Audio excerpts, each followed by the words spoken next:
Uh,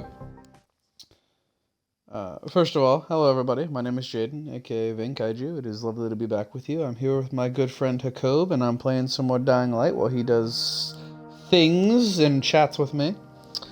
Uh, but yeah, like I was saying before I kicked off the stream, back in the day, like the first half of the Xbox One generation, uh, I did the what was it? Whenever I played stuff on Crunchyroll, is it fucking pitch black in here? It is pitch black in here. What the fuck am I? Let's see. Whenever I watch stuff on Crunchyroll, I would pin the anime to my home screen, my Xbox home screen, so that if I wanted to watch that anime or continue it or anything, I would just go and like pop it open on the home screen. Let's see. I think I put the broadcast bar in the bottom middle, so we're gonna move it real quick. Yeah, you Right now move it's that on the top broadcast right.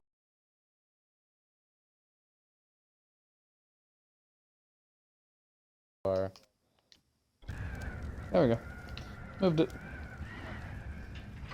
Yeah, just the fact that it very rarely shows me the accurate number of people viewing me, or even if anybody is viewing me, is annoying to say the least. What quest do I have available? What weapons do I have?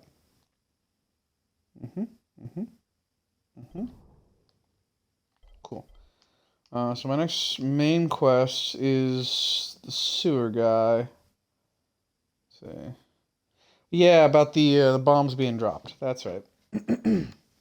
What about my side quests? Is there anything interesting?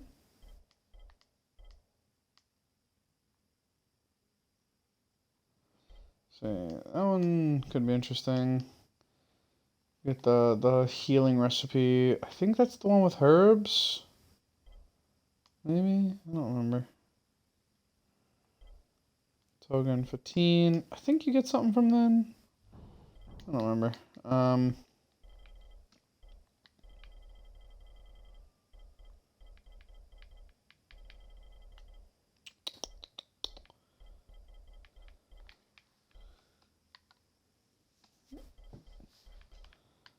Medkits.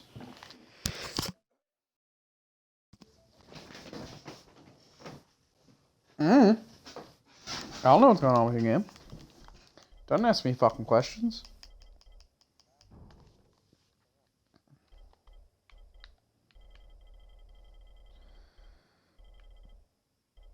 It's been a minute since I played. Like, I haven't played this game since the last time that we played together. So I don't remember all the controls.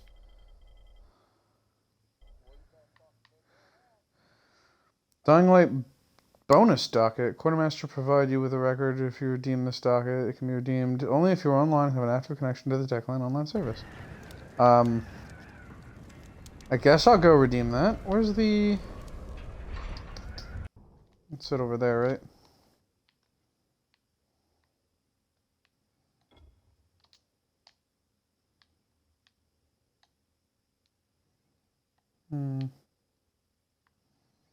Where's the one that has the thingamajig in it?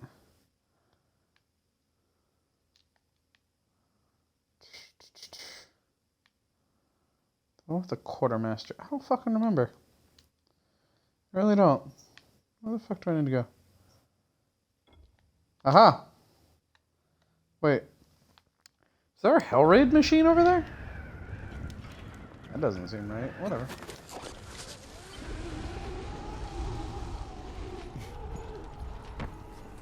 Oh.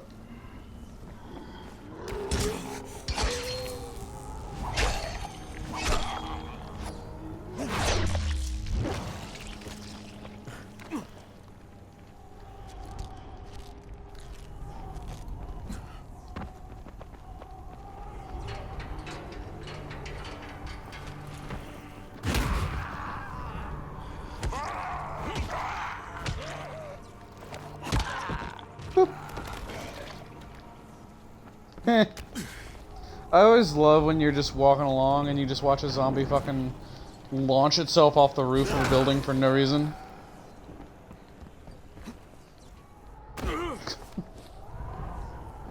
they can try. Let's see.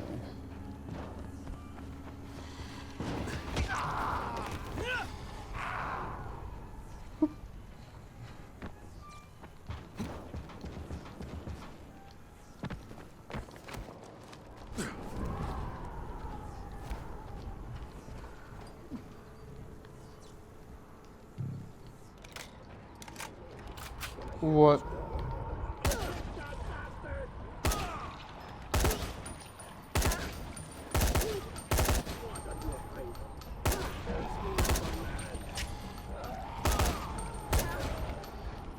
That's fair. Like, I mean, like,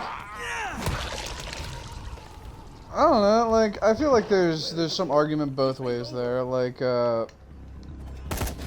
it is very possible that she did just, like, grow to like him as a person, but I would definitely say that coercing your would-be bride into spending, like, an entire quarter of the year with you against her will is definitely not good. I know. Yeah, I know. But, like, she's allowed to go home for 3/4 of the year, so... Yeah.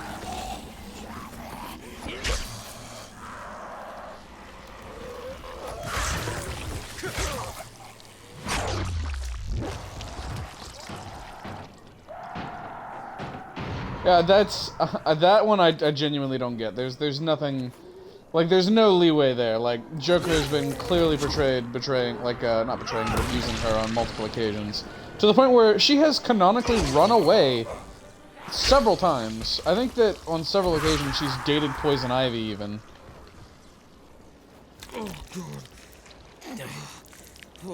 Yeah, like, Harley has also experienced genuine character development over the years, and, like, is an on-again, off-again hero at this point because she's a fan-favorite character and people love her. There's a zombie giving me a hug right now while I pop open this fucking airdrop. I forget, do the airdrops ever actually start up again, or is it just forever, like, pre-dropped airdrops at this point? I think it's, like, they don't ever start again, but, I like to think that they do. Because I love the beginning part of the game where you're constantly racing for airdrops and stuff. Like, I think that's really fun. It is. Like, the main story is not very long, but it's got a bunch of side stuff. Like, tons of side quests and shit. I also think that it's just one of those games where it's kind of like Spider-Man, where it's just so fun to get around and do stuff that you end up spending a lot more time just kind of hanging out and not really doing anything, you know? Like, I spent a significant amount of time just sprinting around at night in this playthrough, like, on stream, just kind of hanging out, running around, getting XPs.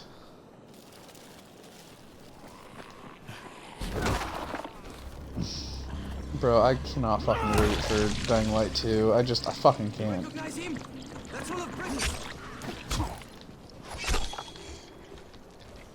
I still haven't looked up anything about it.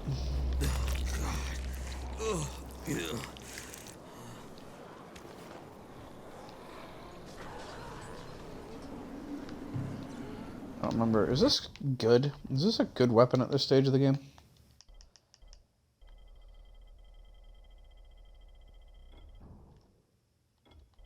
What?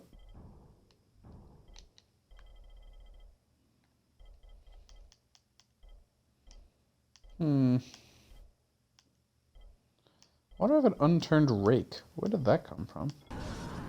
This is a good weapon. I will take you. Exceptional Oriental Khopesh. I know, it's like the Minecraft stuff. I just don't remember why it's in my inventory. Oh my god. I don't know, I may have made one without remembering that I did. You want some more?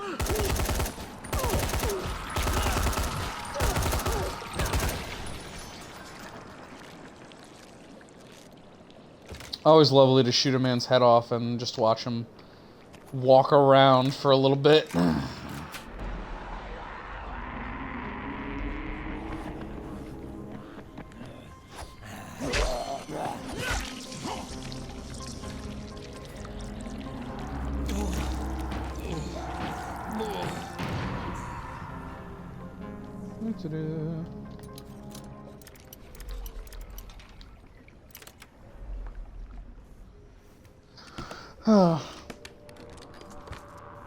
It still bothers me that we can't play this game in my game because I have the following and you don't. I still don't understand why that would be.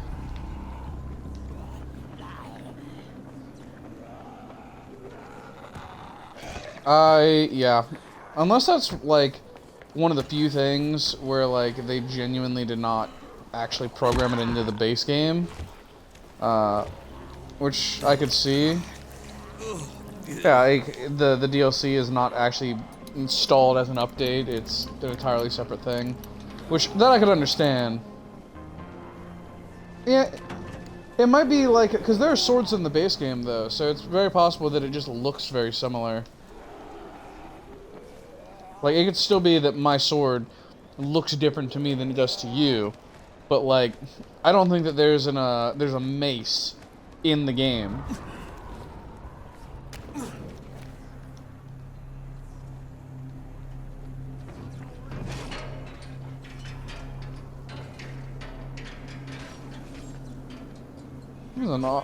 It's awfully corpsey down there. You cool, bud? You cool, Mr. Survivor? You doing your thing? Oh. I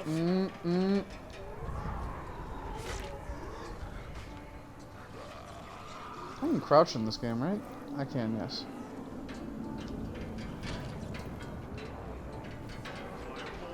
I'm not 100% certain why you'd actually want to crouch in the first place.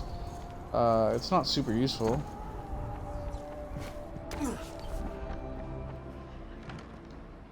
At least I personally have never found it to be super useful. Could be totally wrong. Spike? There you are, Spike.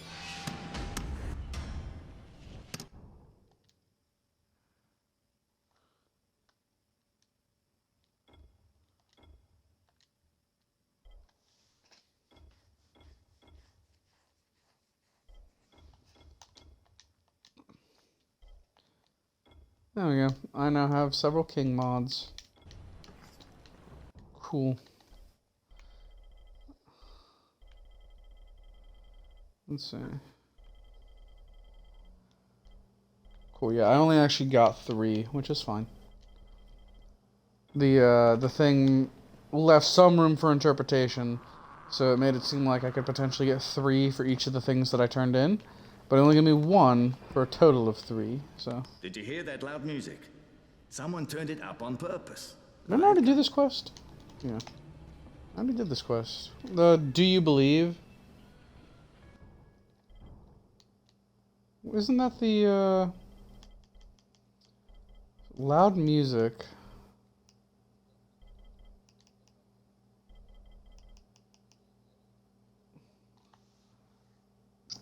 Let's see. Yeah, what the fuck? Why do I have this again? I know we did this one. Whatever. I'll happily take it again for the extra XP, I guess. I forget, once you max out your survivor rank, do you, like, get stuff for, turning shit in? This man has a legendary shotgun, bro. It's an orange shotgun. Do I want this bitch? I can afford it. Because my current aux cannon is just blue.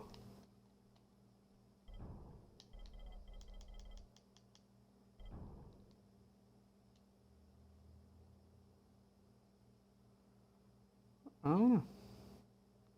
I want to buy this, I don't know how many slots for it, whatever. What do I have? It's fucking useless. This foul blade isn't useless, but it is. No, I've actually barely used it. The foul blade is the sword from the DLC, and I actually really dig it. I will kill you.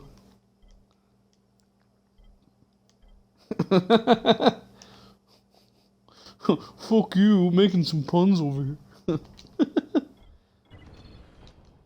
Alright, let's see. Can I go ahead and upgrade this thing? Fairly certain I can. Let's see. Ox cannon. Ugh! Why do I need an open slot in my inventory to craft things when I already have a bunch of open slots in my fucking inventory? It's like, you're just replacing something that's already in my inventory with something else. I don't see why you need to open up an entirely spare slot for this. I swear it wasn't like that when the game came out. I could be totally wrong. I may be entirely misremembering. Yeah, God, the fact that this game has received 5 years of support really blows my mind. Let's see.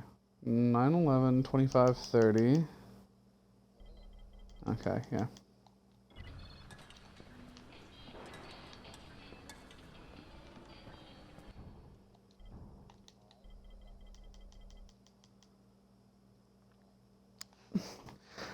That's fair. I think that I think it's because not only were the mods more like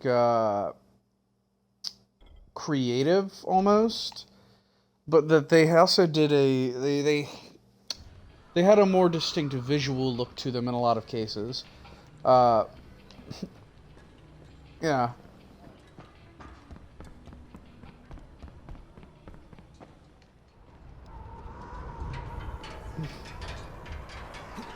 Yeah, I also think that just in terms of how this game handles equipment, it could be done better because, like, once you get late in the game, early game weapons stop showing up entirely, you know?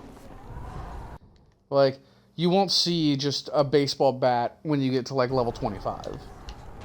They aren't around anymore. Yeah, it's very odd to me that one of the two most classic of zombie slaying weapons, the machete and the fucking baseball bat, like, the baseball bat is kind of crap. Let's see. I was going to do a quest, right? At some point. Were there any of these that I was interested in, or am I just going to go do the main story? I think I'm just going to go do the main story. At least for this moment. I want to get far enough to at least make a little bit of progress in the main story, because it's going to be... Oh, that's beautiful. So are there any, like, major improvements that you hope comes with the Dying Light 2? Any major changes or anything that they make or implement? Besides the just making the mods themselves more unique?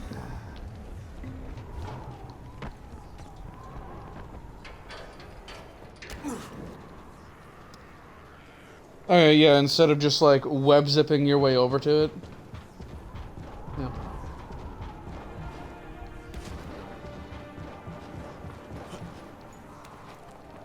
Yeah, like, I've never had any particular issues with it. I think that it works mostly fine right now.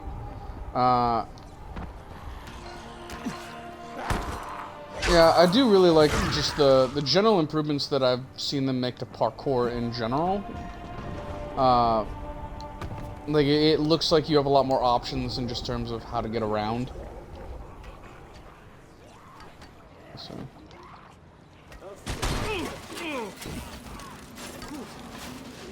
The story of it? So, all that I am aware of in terms of the story, is that it takes place, like, a good year or so after this one does. So, like, actual civilizations and societies and stuff have started forming. And there's apparently a character similar to Rise, where there's a local warlord doing their thing, and you are opposed to them for some reason. That's really all that I'm aware of.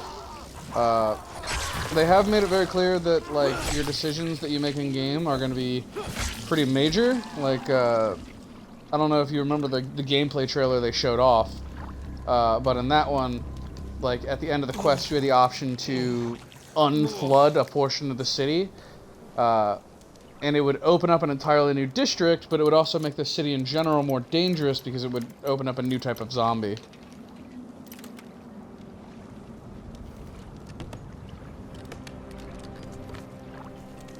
Yeah, like, you have actual choices and stuff and how the narrative plays out. And I don't know to what extent that will be, because they've hyped it up pretty far to try to make it out to be this, like, incredibly revolutionary system. But so did Cyberpunk. And so I think everybody's kind of leery about that promise right now, and I don't think anybody is expecting too much out of it. Like, they're making a lot of promises, but just considering the development cycle of the game and how it's, they've apparently restarted development on it like 2 or 3 times now. It's reportedly had a handful of issues. I don't think anybody's really expecting them to reinvent the wheel here. I would love if everything they say does come true, but honestly, if it's just more Dying Light 1 with, like, a different location, some new abilities and stuff like that, I'm already gonna love it regardless, so. Like, any improvement on the system, as long as it's not a broken, buggy mess, and the game is pretty much the first game, but with more, is gonna be fine for me.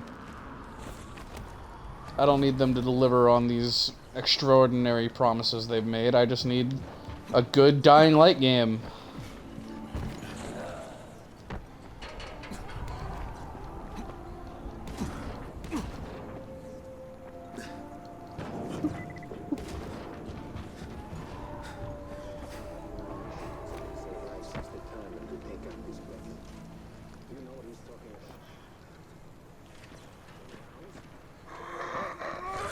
Ah.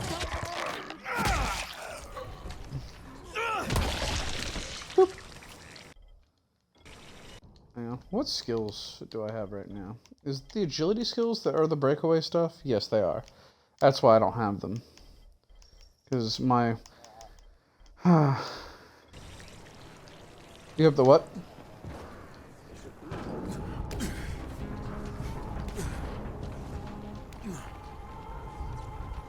Yeah, I think that's just a casualty of the fact that gunplay wasn't their focus. You know, the game is 99% melee combat.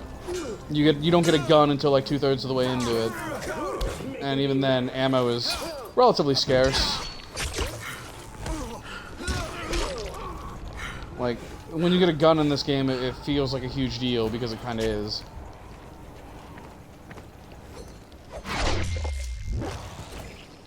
I don't know why the hell that man was still coming at me like that when he was literally burning alive. I also don't know how that man... Okay. I hit him in the chest with my fucking sword here. And I cleaved him in half at the waist, approximately 2 feet lower than where I hit him. I'm fine with that. I'll take it. Somebody's down there. Let's do this real quick. I don't know if that person's climbing or what.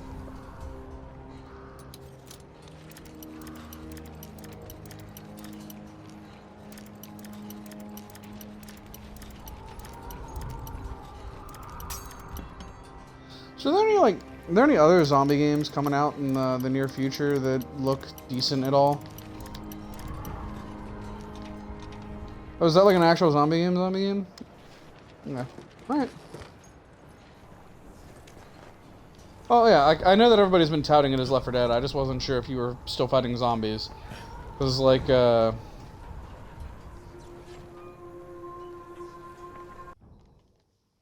Alright. Yeah. Alright.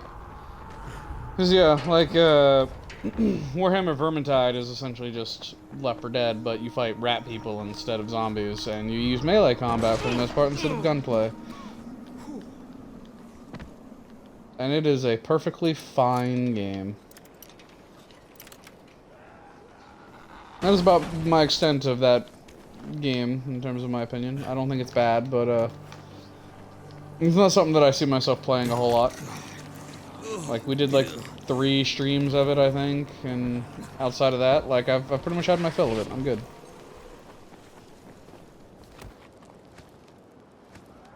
I played it with the boys, and I walked away getting everything that I expected to.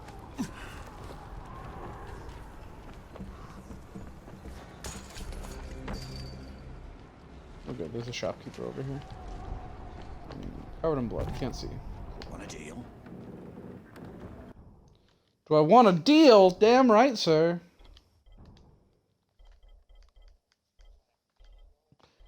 Yes, please. That's a really good machete, actually. Oh, yeah. I always forget that bows are a thing in this game, because I never use them. Exactly. Like, I forget that it's a thing.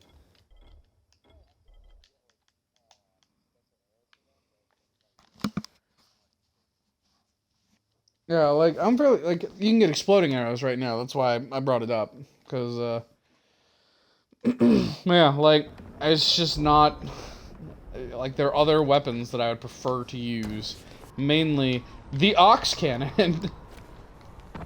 Because it's amazing.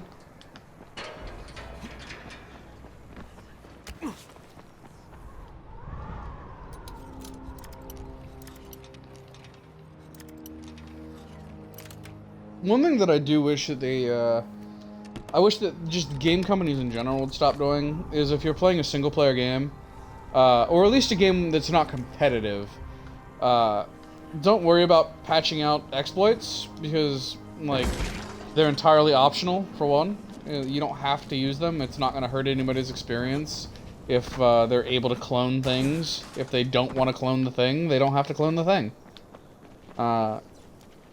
Like, a lot of games, they'll, like, as soon as they get the opportunity, they'll patch out, like, duplication exploits and stuff like that. And, like, I get it.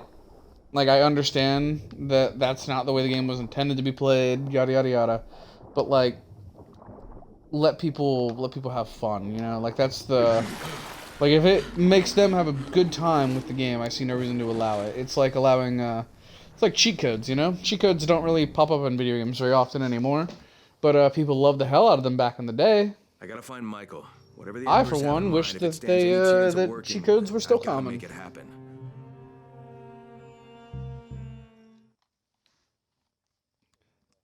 Did you ever, I remember back, God, in like 2007, 2008, I had the, like, we had the book fair and everything, you know, in, like, school. Yeah, and, like, I had the ones from 2007 and 2008 specifically. That's the only reason I remembered what year.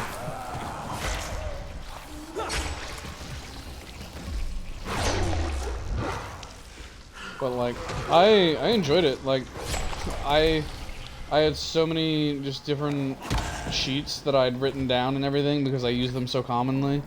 Those cheats are the only reason I genuinely love the hell out of Destroy All Humans.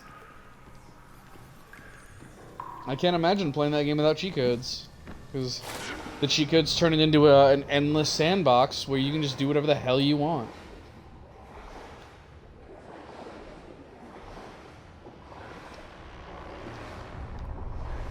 And cheat codes also let you play as, like, fucking, like, Bigfoot and shit and, like, weird games. Like, I think in a Tony Hawk game, you can play as, like, a bunch of weird cheat code characters that are just goofy, fun characters to play as. Like, there's no negative to cheat codes. I don't understand why they stopped being a thing. The last game I remember coming out with actual cheat codes was, Assassin's Creed Black Flag, and those aren't even actual cheat codes. Well, that was an accident. Was that flare here? Was that that sound? Hello.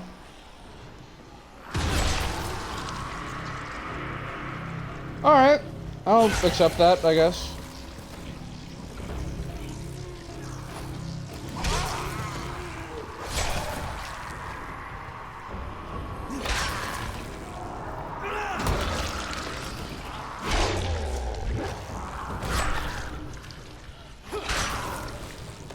Also, we had an all hands meeting at work today, where like rather self-explanatory, the entire company gets together for a meeting, where it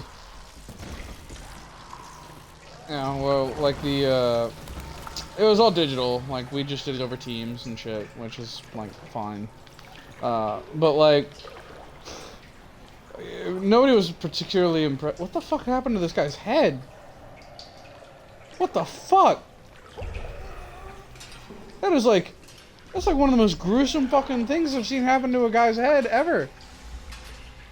The only way I can describe this is imagine if the top of your skull was split open and somebody reached in with their hands and pried the top of your skull apart, and the bottom half of your skull stayed together, but the top part didn't and bent so that it was opened at like a 60-degree angle on both sides.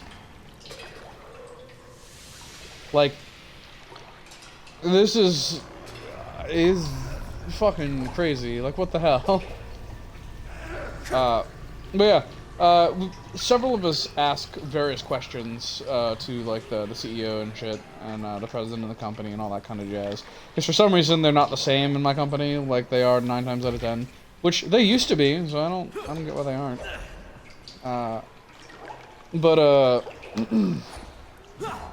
I in particular ask if the company planned to do anything about employee retention, because we've had a fuck ton of people quit recently. Like, we've had 4 people quit this month. 4. This month alone. And I was like, yeah, like, do you guys have any plans or anything to address like employee retention? And they're like, oh yeah, we looked into it. Our numbers aren't particularly high or anything. We're fine. And I was like,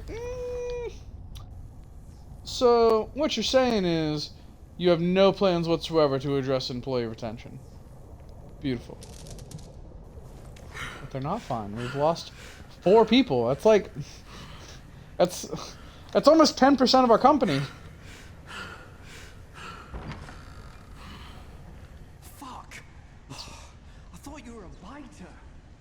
It's ridiculous. And then like the CEO handed it over to the president, and he was like, yeah, like we're very devoted to employee retention and everything, but employee retention requires all of us to work together. Like, everybody needs to do their part to make the environment of this company like the best that it can be. And I'm like, so what you're saying is employee retention is our problem, not your problem. Despite the fact that if everybody fucking leaves, it's your problem, not my problem. Because I'll have left. Didn't mean to scare you, Michael. Okay, ooh, okay. Troy said you were on your way. God, she didn't see me. You know, like pretty much everybody that asked a question got hand waved away with a non-answer. You met her. That's why I volunteered for this. What's you're risking your life with a horde of flesh-eating zombies to impress a girl? Mate, before the outbreak, the most impressive thing I'd ever done was win a spelling bee, okay? Troy would have never even looked at me, so I'll take my opportunities where I can. All right, fair enough. Tell me what needs to happen here. Well, okay, I tried to finish the job, but I couldn't get past the 9th floor. All right, leave it to me. What needs to happen yeah, is we're you going take into the these hotel. explosives, turn on the gas ovens, and plant charges in a few specific apartments. Well, that'll make a pattern, huh? One nobody outside Haran could mistake as random. If they can explain this shit away, we are all gonna be really fucking impressed. Now, if you're ready, your first stop is on the 10th floor. Cool. I remember really enjoying this quest. The one where you go into the hotel and you like set off the explosives and shit. Because, for one, it's just creepy as hell being locked into close confines with all these zombies, and For 2, it's like dark as hell and shit. And for 3, this is where they introduce screamers if you haven't done the other shit, you know? Oh, shit. Oh. I appreciate that I'm allowed to look in there even if I'm not allowed to go in there. What you doing? Yeah, like there's like an open door, and so I'm just allowed to look in. So what you doing? What you playing? You playing Mass Effect still? Yep.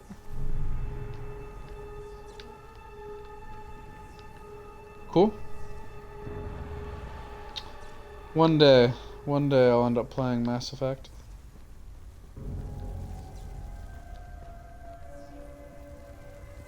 One of the ones that people say is actually good. The rest of the internet disagrees with you. I have no opinion.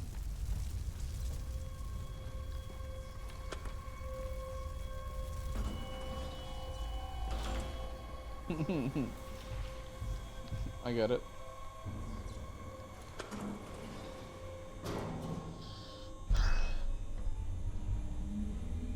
Hey Google, turn off the lights.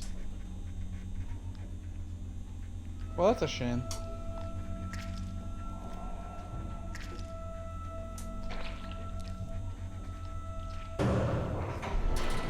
What the? I'm still thinking, Damn it. Something must have blocked this shaft. I'm still thinking about buying some smart lights and shit for my my apartment. What's wrong? Are you okay? Yeah, I need to buy fucking some lamps for it too, though. I ain't got shit.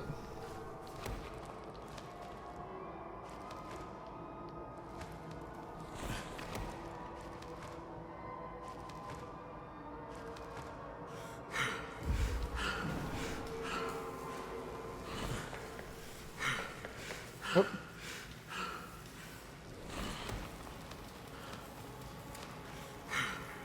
I almost died.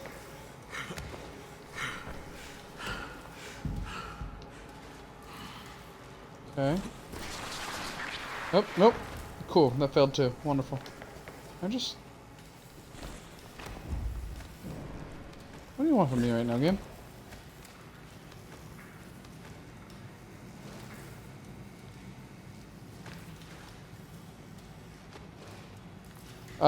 You can program the boss to do things, so he probably programmed the bot to do a thing.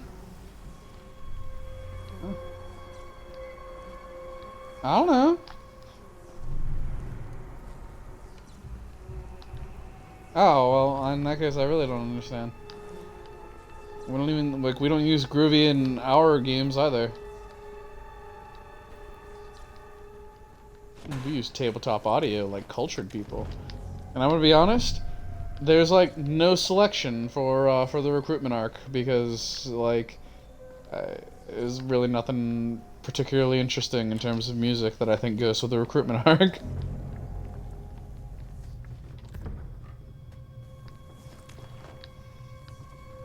Like the fucking the High Seas quest was the one that most readily lent itself to involving some music, so it got a fuck ton of music, and there's not gonna be a whole lot of other music in the game probably. Michael, I'm on I the will. 10th floor. Yeah, I do like the medieval town soundtrack. I think that it lends a certain atmosphere to the game that I really like. So pretty much anytime you guys are in a town, I'm probably gonna have it play Medieval Town.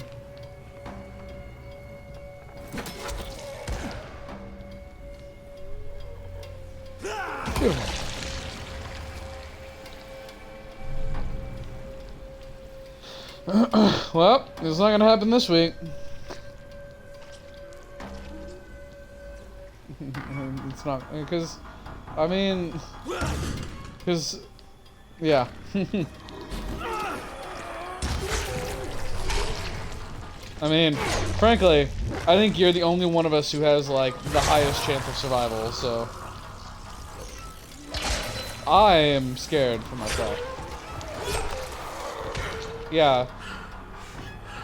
Yeah, I think that she'd have been much better off if she knew what she was. She also rolled very poorly in her fight, so.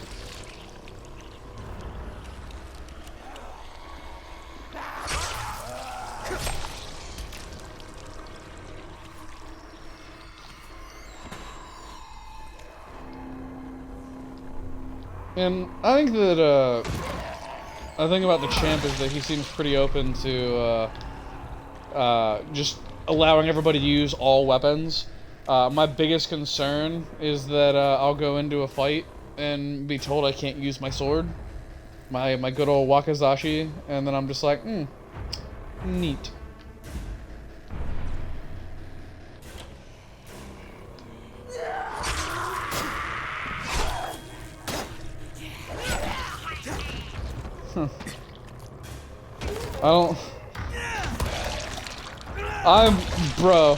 Bro, I don't even think I'm gonna bother fighting the Toxic Avenger.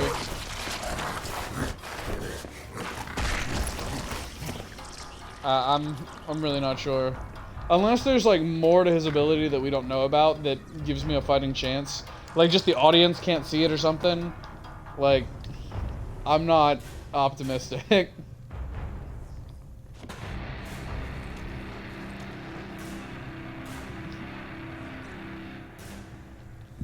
I have a plan.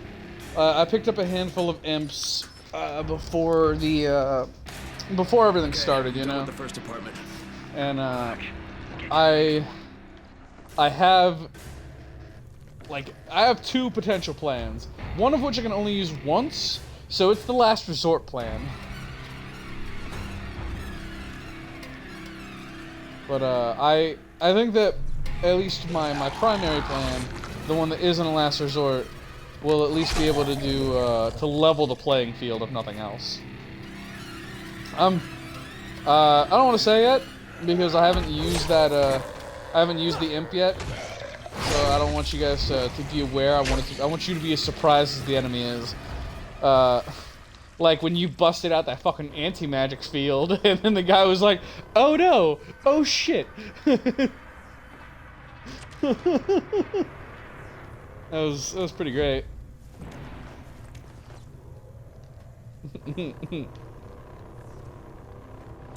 I always forget anti-magic field is even a thing, and honestly, I didn't expect so much magic to get tossed around in this tournament.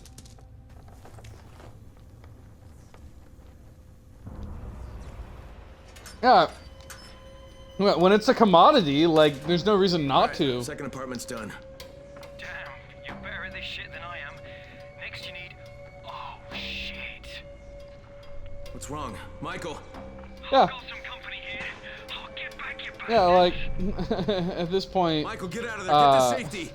No, I can hold I'm very possibly just gonna, like, because I'll tell you right now, if we make it to the point, if I make it to the point where I fight the Toxic Avenger, I'm just gonna tell you to bet everything that you have on him, and then I'm just gonna surrender. Because there's no way I'm gonna beat a giant metal flaming fucking dude. Well, I guess he's not on fire, he's poisonous, but whatever. Like, there's no way I can win. Yeah, like, I can't do anything.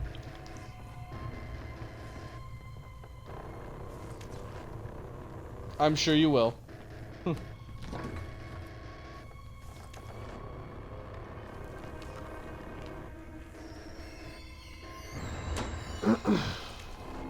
Yeah, I get it. Like, I'm not gonna lie, I'm more worried about the Toxic Avenger than I am the champ. Like, I don't...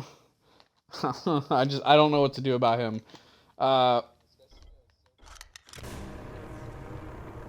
He beats people real good.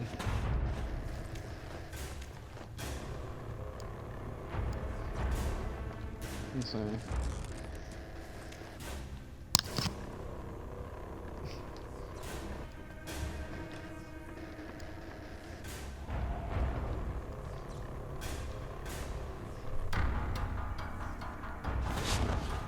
Oh god.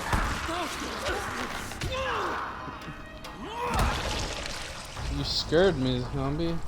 You scared me bad.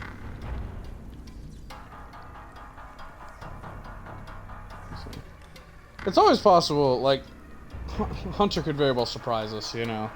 And, she could, yeah, she could very much beat her character's sister. I find it very unlikely, but she could. Yeah. I'm not confident.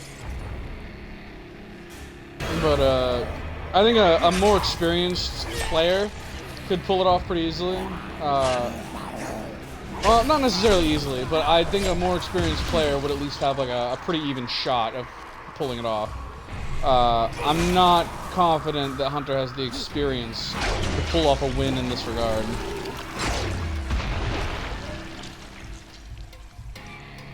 Yeah.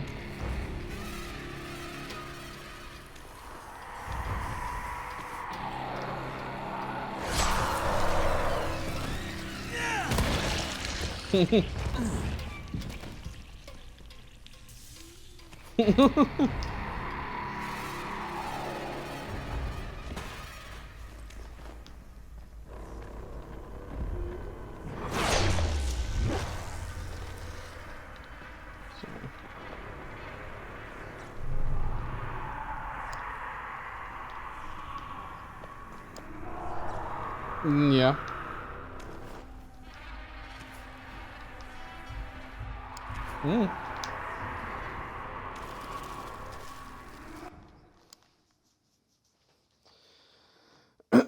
Me whenever I talk about books.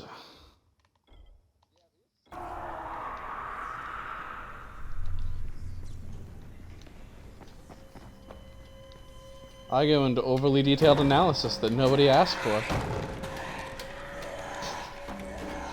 But I have fun doing it.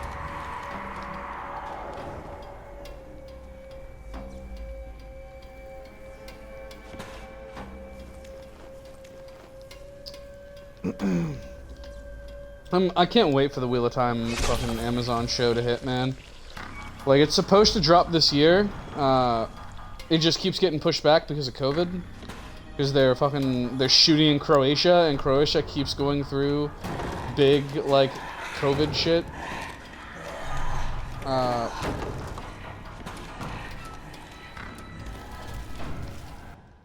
Another fucking hammer?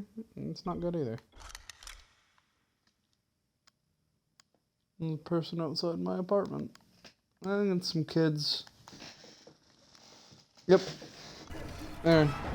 I mean, they're just like out front. It's not like they're a nuisance or anything. It's not like I have a yard. I don't particularly care. So. But, yeah. Sam, Ryan, and I we're making plans to meet up for, like a day, to make a day out of watching the Wheel of Time. Once it hits, you know? It's gonna be great. Yeah, both of them have. Yeah, like, I talked about it so often that they finally were like, hey, let's read this bitch. And so they read it to completion. And Ryan has since read the entirety of the Cosmere, so I'm very proud of him. He is the only person who I've ever spoken to who has read the entirety of my two favorite series purely on my recommendation. What is going on? How do I get up? How do I go up top? Where do I need to go, game? I'm missing something? Is there like a hole in the ceiling? There is a hole in the ceiling. Hello. But, yeah. So, I think we decided to, beautiful. That, Ryan was gonna make, Wheel of Time cookies, and that we were gonna meet up to binge watch, like, the first season. So, we're just gonna make a day out of it. And in case you were wondering, Wheel of Time cookies are just cookies that feature the yin-yang symbol, just without the dots in the yin and yang, because that's the ancient symbol of Aes Sedai.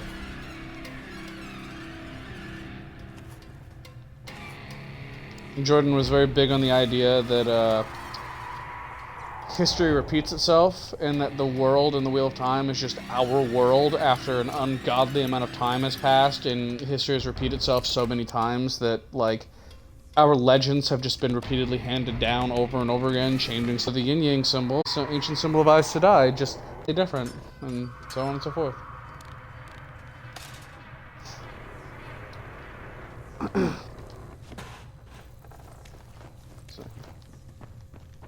And all of the main characters are based off of some kind of mythological figure.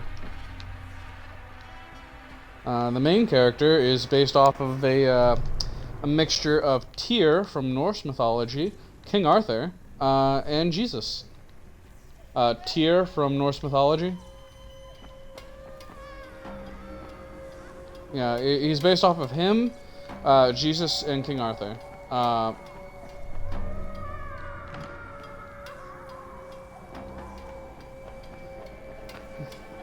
Yeah, I don't know a whole lot about him. Is that a child crying? No. There's also, there's another character What is this? who's kind of a mixture of Thor and Hephaestus, where, like, he's a blacksmith, and he eventually forges what is of the inspiration for Mjolnir, which is pretty sweet.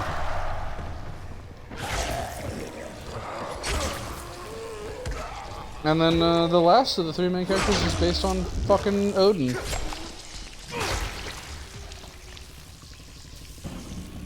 Yeah.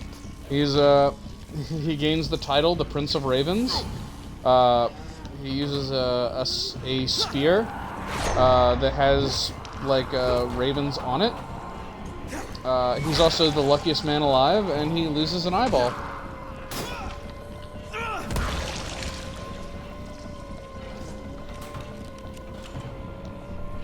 He actually loses the eye, like, in a deal, which is, yeah, pretty sweet.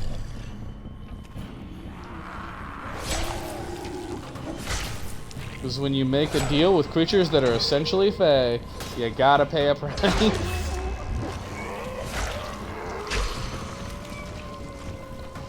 They're not even, like, actual Fae. I will say that they are, they're gonna essentially be part of my D&D campaign at some point. Like there's gonna be a section of the game that is based off of these particular characters. And you guys will be allowed to make a deal with them if you want to.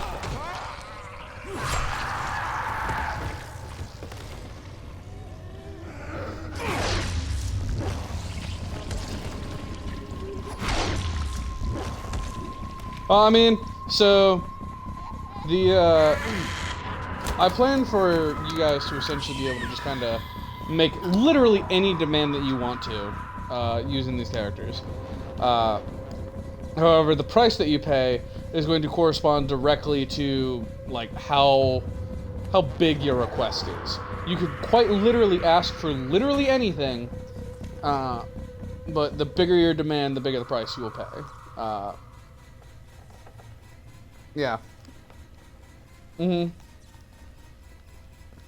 And, like, depending on the boon you request, like, you may have to give up something that you don't want to. But they will be negotiating ahead of time, so you don't have to worry about it too much. You are not going to have to pay a price that you are not willing to pay. I will not trick you into giving up anything. Yeah. I'm not gonna trick you into giving away something that you don't want to. Like, they are very specifically going to be like, we can do this, but what we will expect is X thing. I wouldn't turn down a helping hand at this point.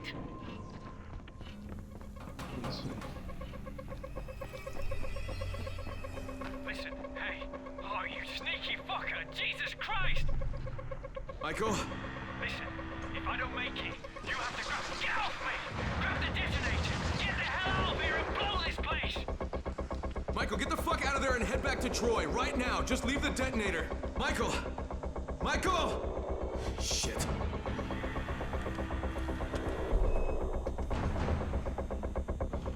Here we go.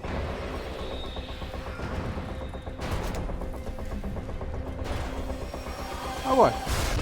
I forgot the elevator collapses. Shit.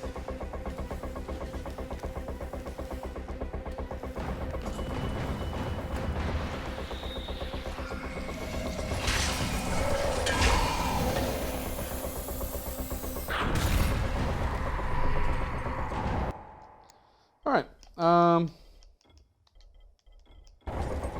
Cool.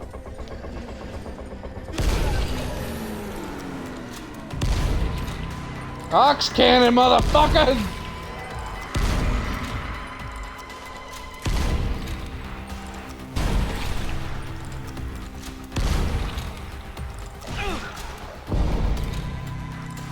Bitch!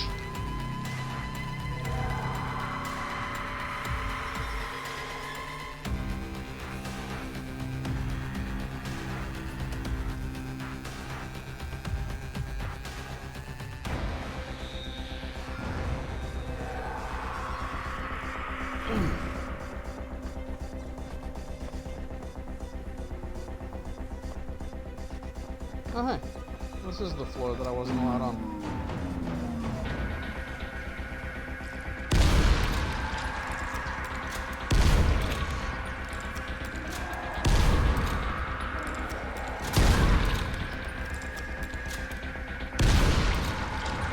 Boop.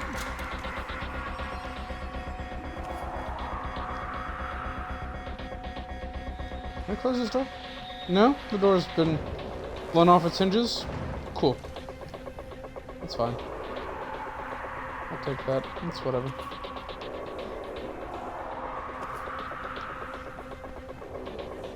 There's a lot of very angry zombies in here somewhere. Okay. I hope you're alright, Michael. Where's the detonator at? There it is.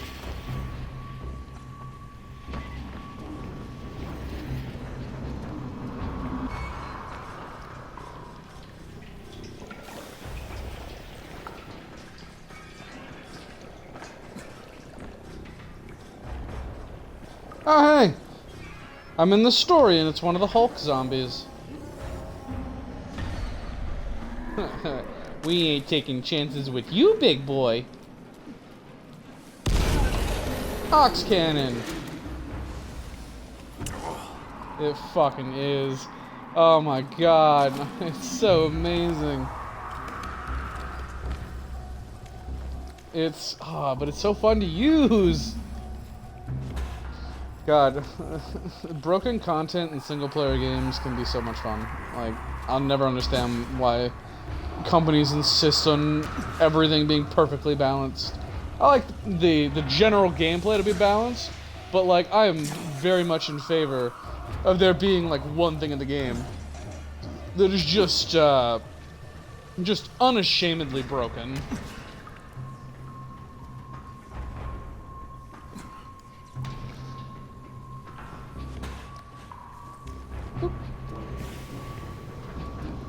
I also appreciate that when I said we're not taking chances with you, you immediately knew I was bringing out the Ox cannon.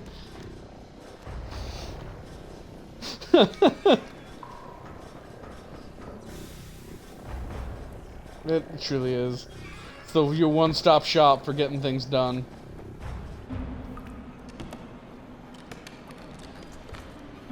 If anything is within 10 feet of you, that thing is no longer within 10 feet of you, and it's also not breathing anymore.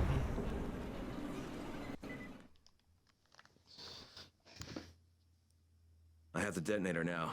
Let's see what this is all about. I have the detonator! I'm gonna blow up a fucking building. I can't wait to get to the, I can't wait to wrap up the story and everything and get to the following, because then I can drive fucking dune buggies at night and hate myself. But also love myself. Oh yeah. And the fact that they implemented the dune buggies at all is frankly amazing. Yeah. Just a little excessive.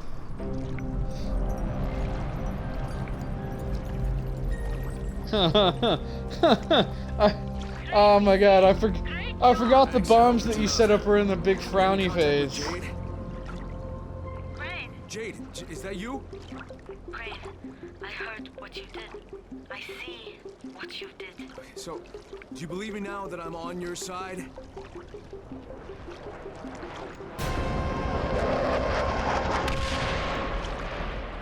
Sons of bitches! Fuck, Crane. If What you're a really shame. on our side, you've got to contact the GRE. They must stop the Ministry from bombing the city. Look, I know, but I lost my one and only way to reach him. Guys, listen. Savvy's figured out a way to break through the jamming.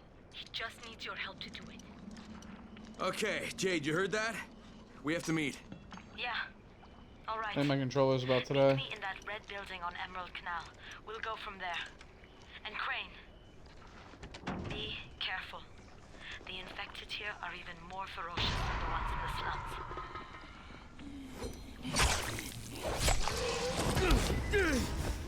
What the fuck? Where did you come from?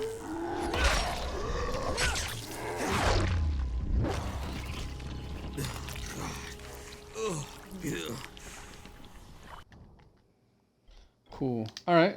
Power leveled up. I didn't realize that. That's sweet. Rank. I'll get Whirlwind. So 2 more ranks. And then it's going to be maxed out. Hey! I finally got the notification my controller batteries are low. Amazing. What do I want? Do I want boosters? There's nothing left in the survival skill tree I really care about. I guess I'll get exploding or electric fences and shit. And then exploding cars. Which the game has just kind of let me use for the entire game anyway for some reason. Alright, let's swap up my batteries.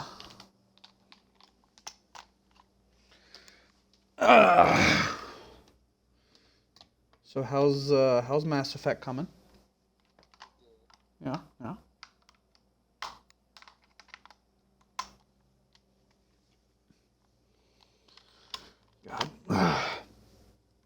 I'm so looking forward to the new all the new Godzilla content coming out here in like the next 2 weeks. We get a whole ass anime, man. We get a whole ass anime. We finally get Godzilla vs. Kong, the rematch.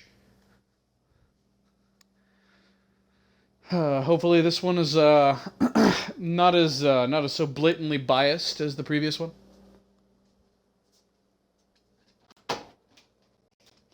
I don't particularly mind if the fight is biased. I do mind that it's biased in the right direction.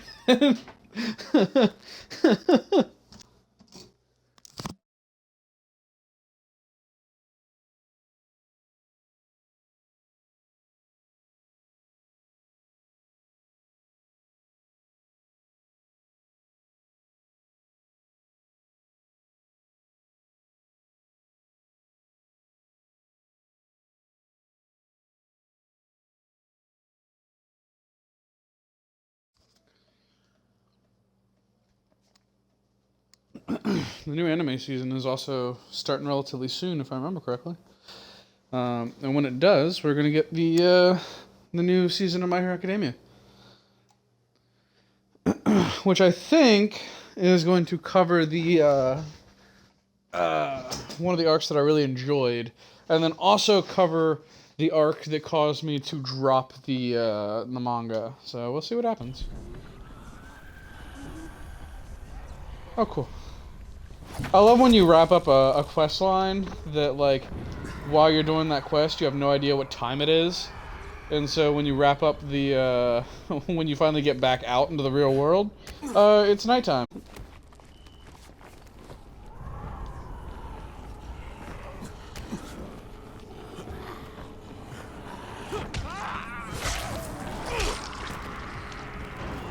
I do not know what this katakuri is. Mm-hmm.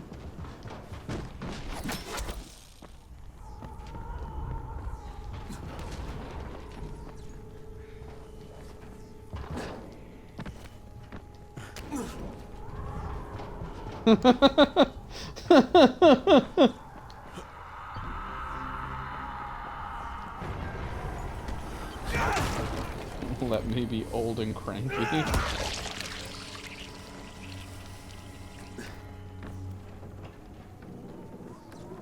Anything interesting in here?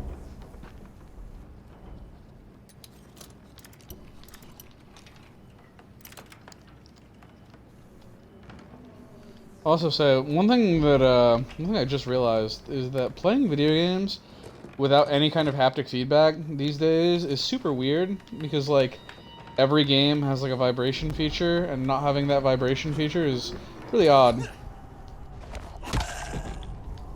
When my my controller batteries were about to die just now, they stopped the vibration feature.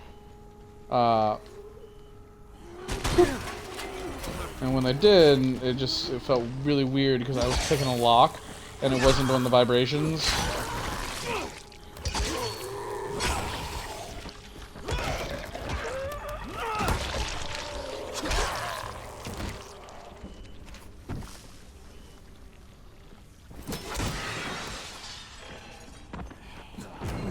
Oh no! No! No!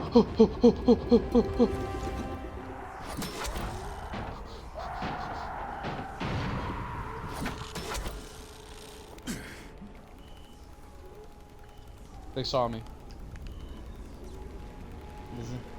The zombie saw me, so I like sprinted through this building, and then they like immediately lost me, so I don't know what's going on anymore. Do they know I'm here? Do they not know I'm here? Uh-oh.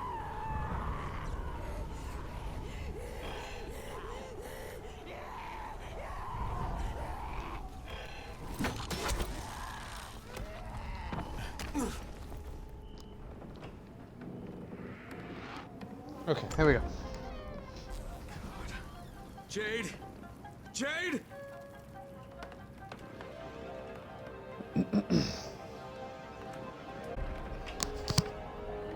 Troy, this is Crane. Rise has taken Jade. He has her in some museum somewhere. Do you know what he's talking about? Museum, yes. Rise is using it as his headquarters. Crane, you can't go there. That place was built as a fortress. You'd be walking into a massive trap. No, it's not subtle enough to be a trap. There's gotta be a way to sneak in, right? I mean, some way to surprise him? Let me think. Tariq, maybe? He's the museum's curator. He should know something about the dungeons hidden beneath the fortress. Great, I'll talk to him. Alright. There's a God. building with a rooftop garden. Jade was just kidnapped. Like, at what point do we go and rescue the one If you doctor? get the chance, find yourself some new weapons. You'll need them. Like, you know the doctor you go to because it's like his place is like overrun with zombies or whatever.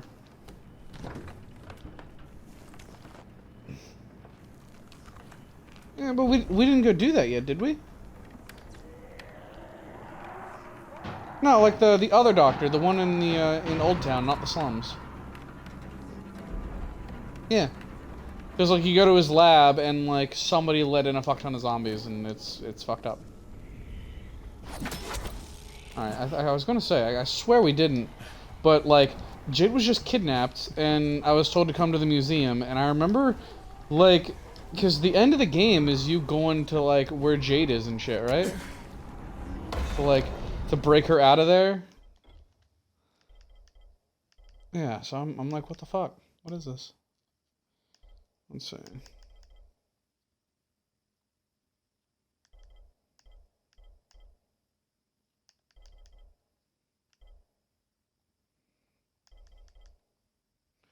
want to get instant escape.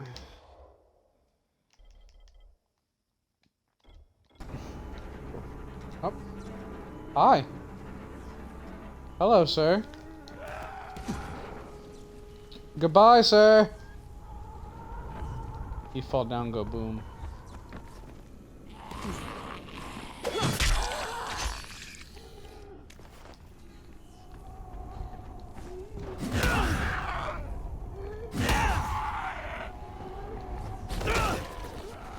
Bye. That one I helped fall down, go boom.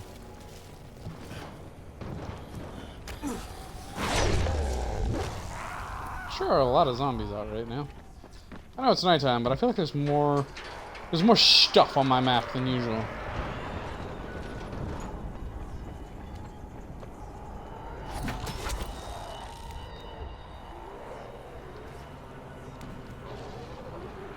Do I have any trap bombs right now? I do.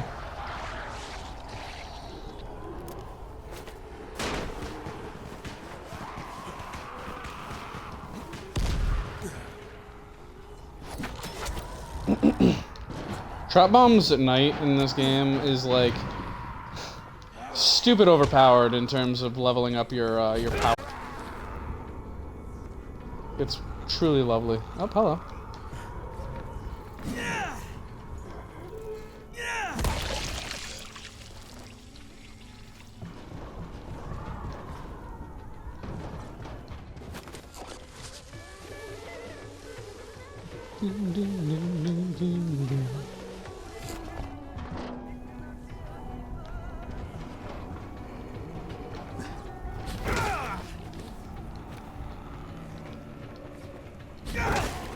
Bye. God. Will drop kicking zombies off of rooftops never, like, ever stop being fun as hell? Because I hope not. Are you the one who rescued that little boy? How's he doing? He's on his way back to the tower. Brecken sent a messenger through. He had to go back anyway, so he just took Sammy with him. He'll be with his mum by tomorrow. Thanks, that's good to know. Maybe I'll see him back at the tower.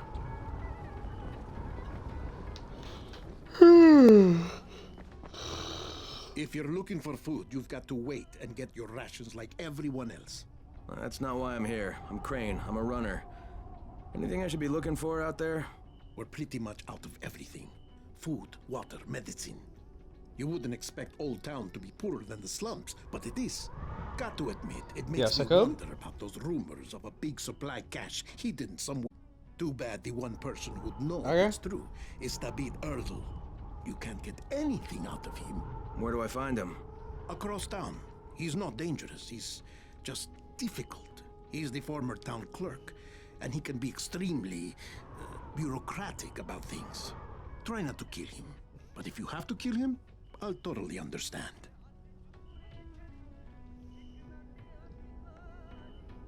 Okay, cool.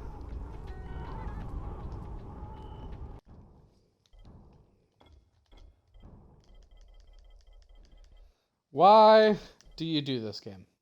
Why? Why? Why in the world do you... Yes, you ate the worm. I don't know. I don't know.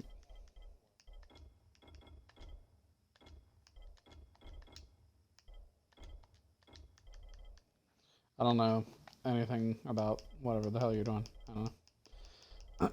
I really don't understand why this game reserves 2 entire slots of the shop inventory for the next level above you and the level above that. Because, like, by the time you get there, it's going to have changed anyway, and then the shit that you have access to isn't going to be that good in the first place.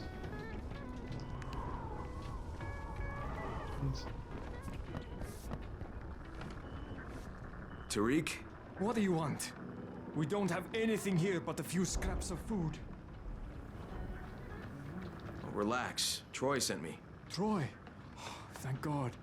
I've been a nervous wreck since I found this kid.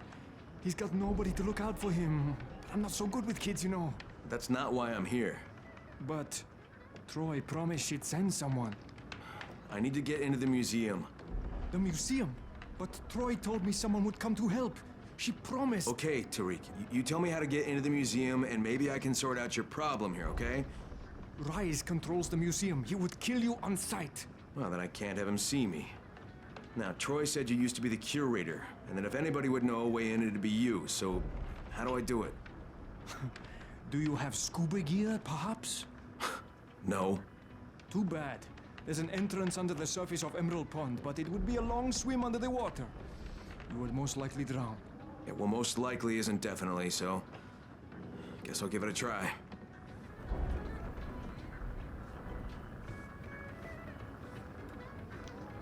Am I just not going to help you with the kid? Oh, okay, there we go. Now it's giving me the opportunity to talk about the kid. He just Cool. showed up.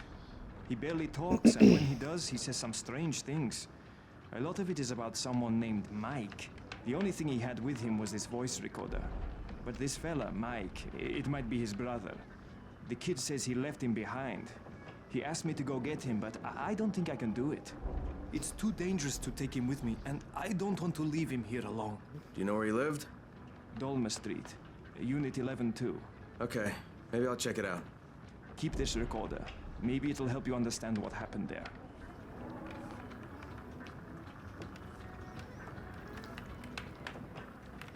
I'll get $2,000 for this quest. Let me raid your fridge!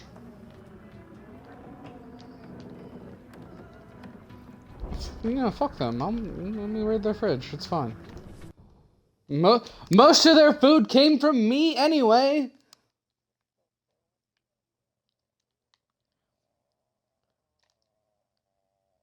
Yes? Can I fucking help you?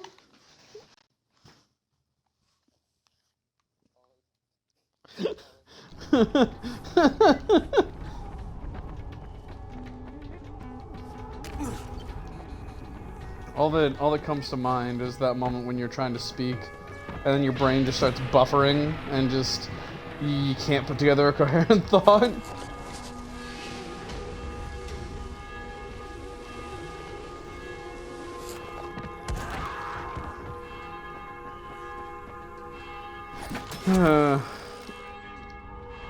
Oh god. Fucking... Eh.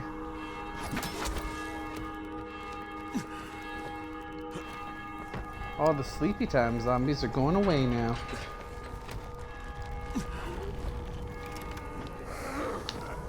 Oh, I didn't mean to do that.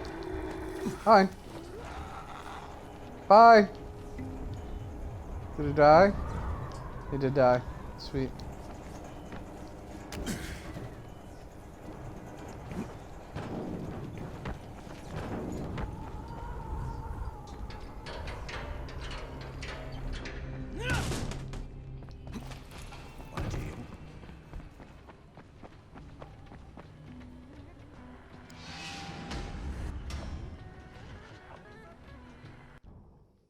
Spike, you got anything interesting for me? Got some medkits and shit. Shitty cleaver.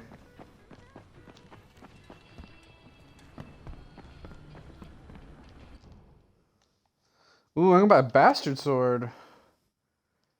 Bastard sword's two-handed weapons in this game, or just one? I'm fairly certain all of the swords in this game are just one-handed swords.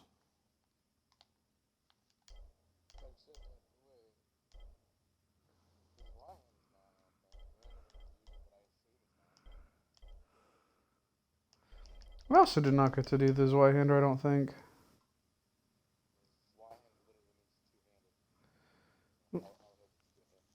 I wanna buy this this thing just to try it out. Let's sell this baseball bat real quick. Just because.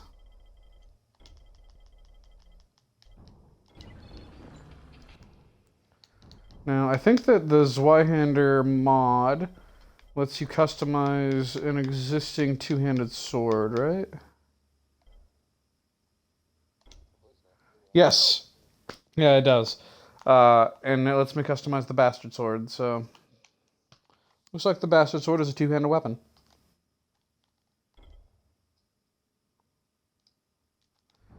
Let's go ahead and equip it, just because I want to give it a try real quick. I don't know, because I don't particularly like the two-handed blunt weapons, so I'm expecting the moveset to be similar.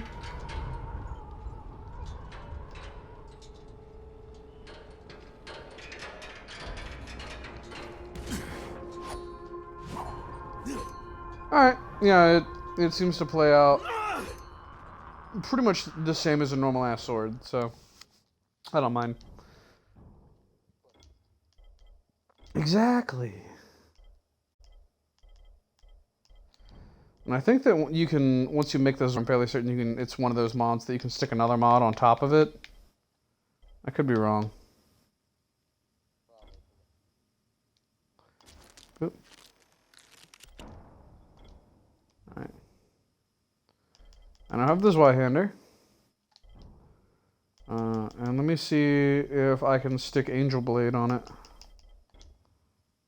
Angel Sword Zweihander.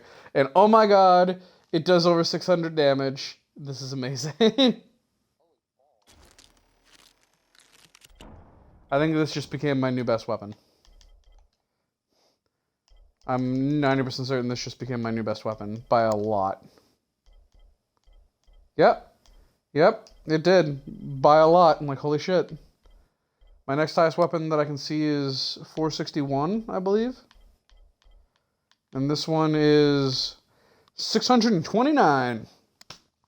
Fuck yeah. I also just remembered that I have 4 king mods. I could potentially throw all 3 of them on this bitch to make it even more of a god. But I may as well save those until, like, the end game, you know? Once I get my, once I get, like, the top quality weapons that I can, you know? Yes, so that I can go in as, like, a maxed out character with a fucking blade from God.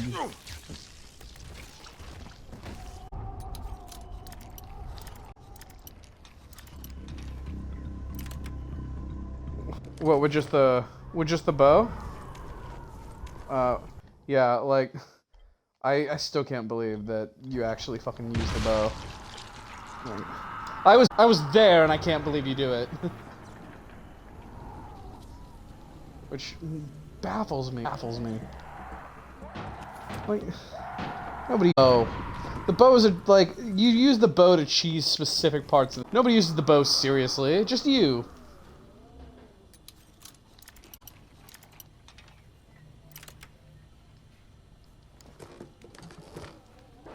Do you remember when I used a wizard build to tank the Nameless King when he was the most difficult boss in the series? And yeah, and you sat in the background and just pelted him with arrows.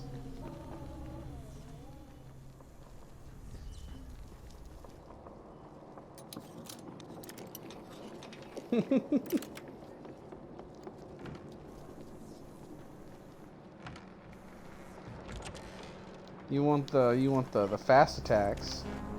You want to whittle down the bad guy.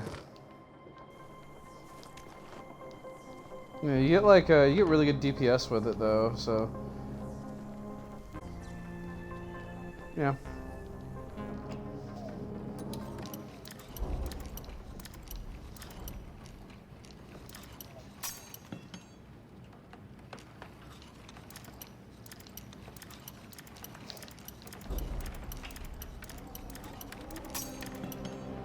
God.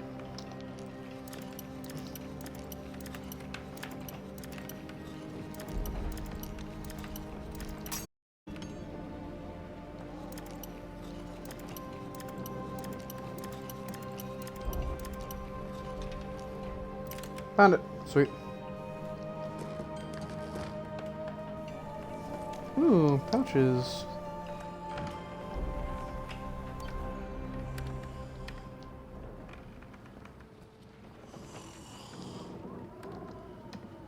Yes, what is it? Who are you? Mr. Thabit I Erdl, don't the town remember. clerk.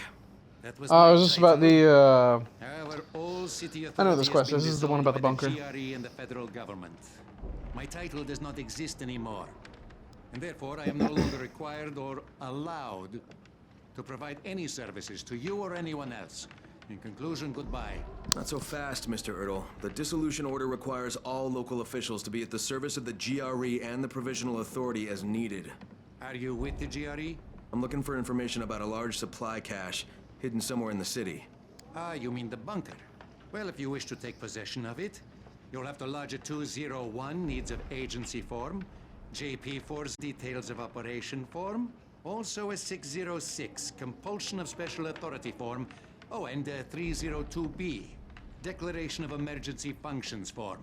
That last one has a 3-day turnaround in the best of circumstances, which these are certainly not.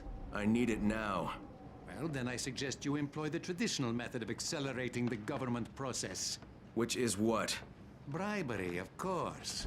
At least he's the honest official about seal it. of the mayor embossing stamp. The mayor was last seen at the hotel.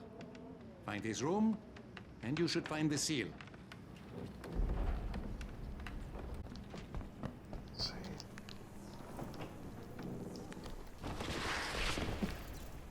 Okay, I didn't mean to do that. I just accidentally did a slick slide, you know?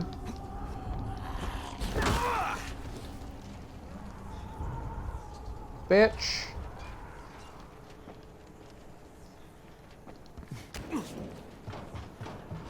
God, I can't wait for the sequel to this game.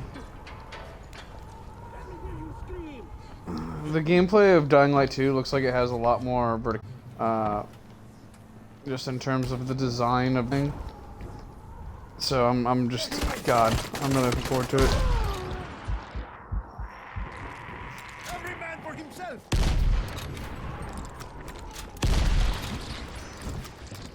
Every man. Oh yeah, I forgot it does that.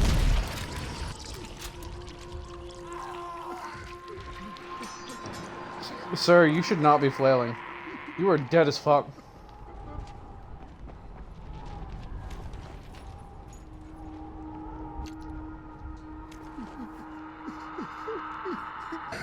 Sir? Hello. You good, sir? That animal would have killed me for sure. You want to get ox cannoned? I don't think you do. Thank you for your money. Have a lovely day. Oh, an achievement. Save 15 survivors from... I have that. There are so many achievements that I'm amazed I don't have in this game with how much time we spent playing it.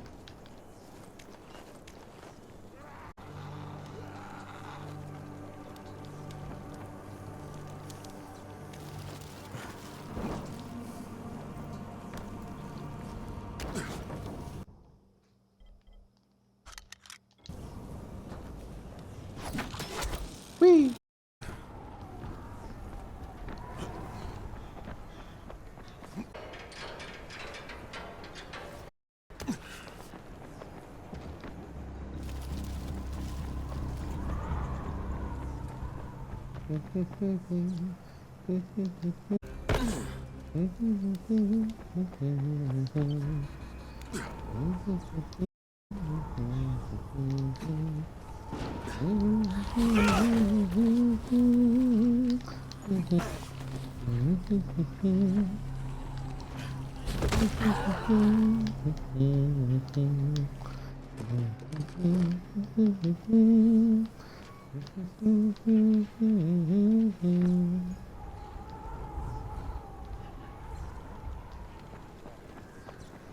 Oh, I just, like, for some reason I've had Mr. Sandman today, so there you go. It was in there and it needed to come out.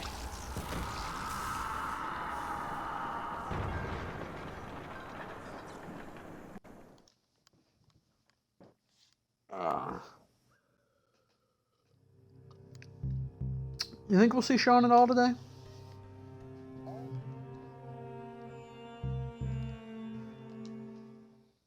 That's fair. Oh god. I turned my light on, it immediately flickered and went out again. Spooky.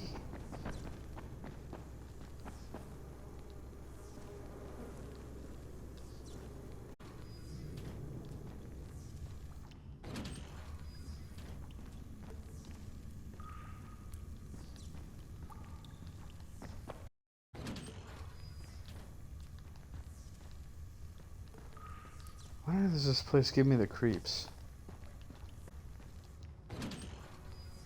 I don't know, I'm like, same as every other basement I've seen in this fucking game.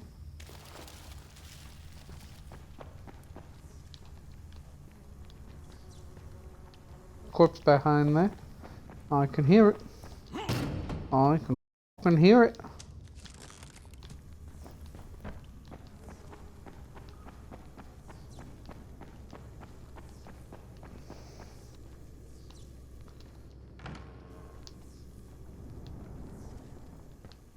This building is remarkably empty.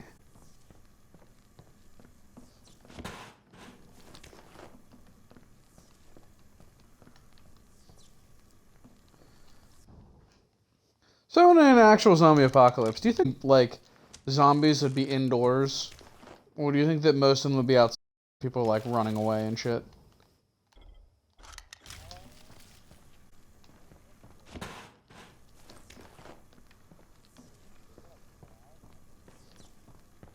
Okay.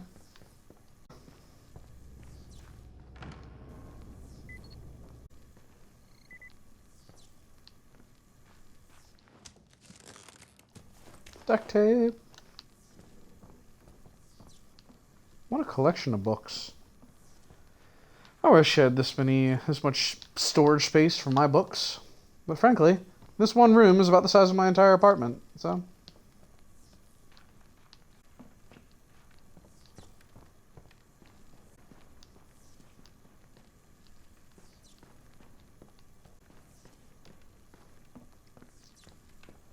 Let's see what this says. Detective Julie and his assistant begin their search for the missing person of Dolma Street. Oh, come on, you have to help me. Dad's been out all day. Come on, we're going to find him. The missing person of interest gets some food, only to become missing under mysterious circumstances. Detectives Mike and Tom Dooley are sent to look for clues in the other apartments. All right, boys, you were playing detective. What happened next?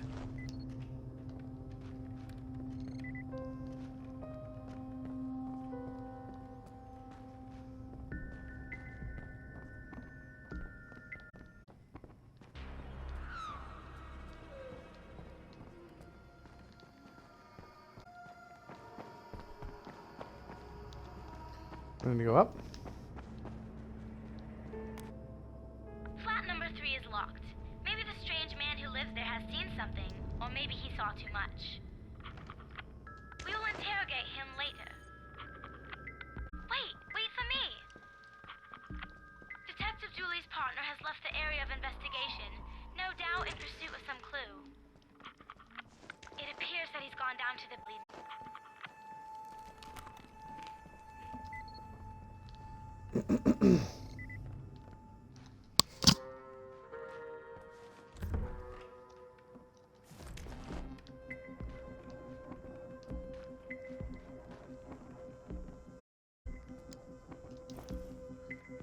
Who stabbed you, little teddy bear?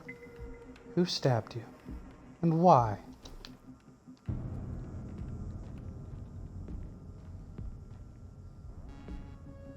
What was this man eating? Bro, I think this guy may have been eating rat. But there's no real meat left. It's just like a rib cage. It looks like it could potentially be a... A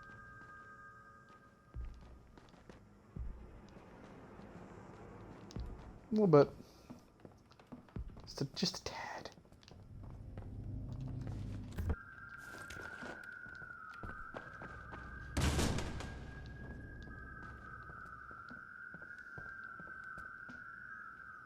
Is this supposed to be a rocking horse, or is it like a rocking sea monster?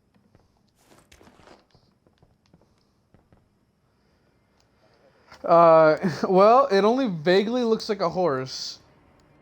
It also vaguely looks like the Loch Ness Monster made into a rocking horse.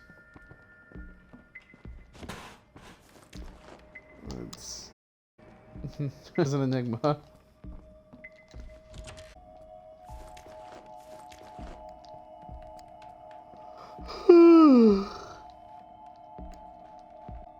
Did you hear they completely remade the Justice League movie? With, yeah, they made the movie.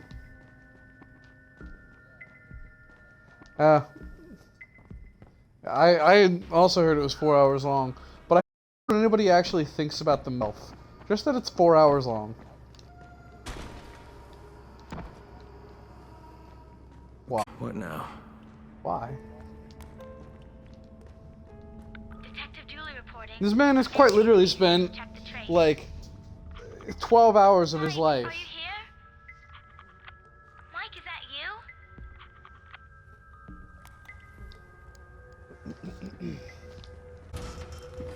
I can't imagine why somebody would spend that much time on it, you know?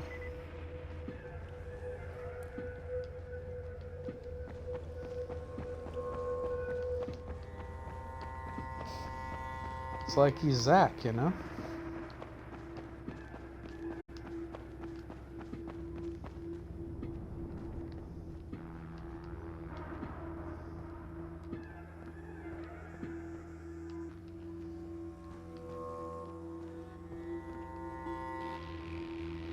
Jack does like his movies. Let's see.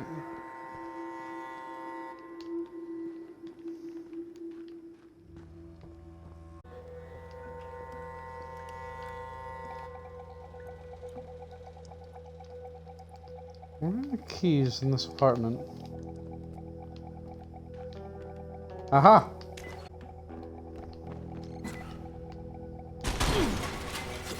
I didn't expect that to work.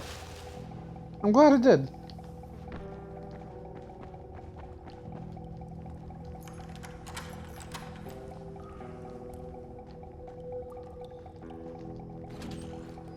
Oh, Jesus.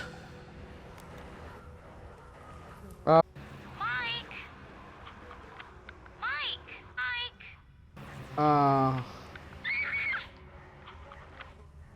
It was Mike.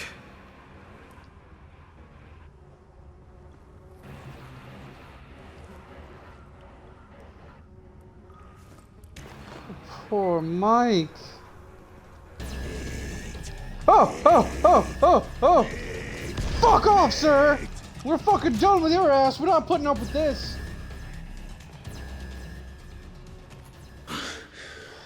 Case closed. I was mourning the dead doggo. And then the cannibal came in. And I shot him in the face with the fucking ox cannon. Because he spooked me.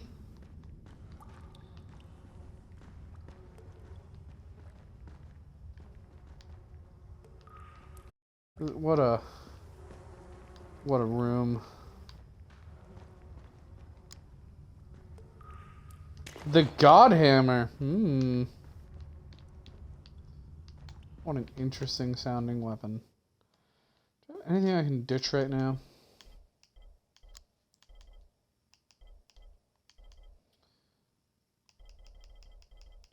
Oh, these. I always end up with military throwing stars in my inventory, but they're never willingly in my inventory. They just kind of end up there. I don't remember ever picking them up. So. I mean, to be fair, if you make explosive throwing stars, they're worthwhile. But like, I never have explosive throwing stars, so. And even then, I'm of the opinion that explosive trap bombs are better, so I'd just rather use those.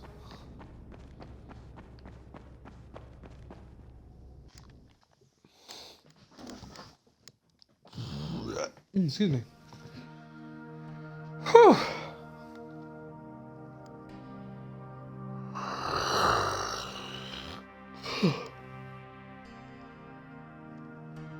It feels way later than 8:40.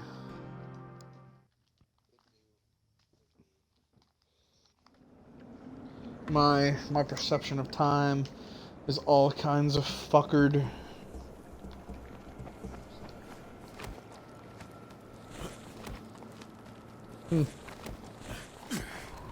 What is that? What does that even mean, Jake? What does that even mean?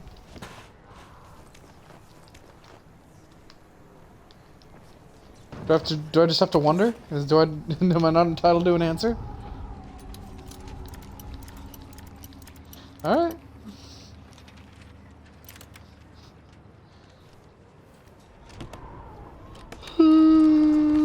Stop yawning!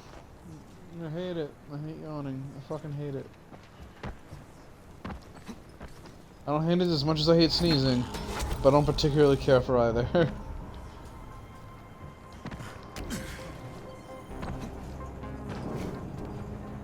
Yeah, but I feel like most people are indifferent to it. I genuinely hate it. Mine are relatively painful, relatively often. I also, like, I hate the inconvenience of them. Like, I don't have a say in the matter. It's completely involuntary, and that's the thing I don't like. Yeah, I don't like it because I now have to, like, take time, close my eyes, stop whatever the hell it is I'm doing, just so that I can, like, sneeze.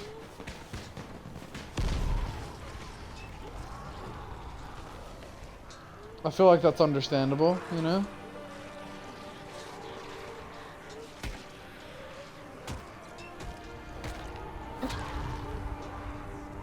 Why did that explosive trap bomb not kill any of you? Whatever, I don't care. You are not worth my time.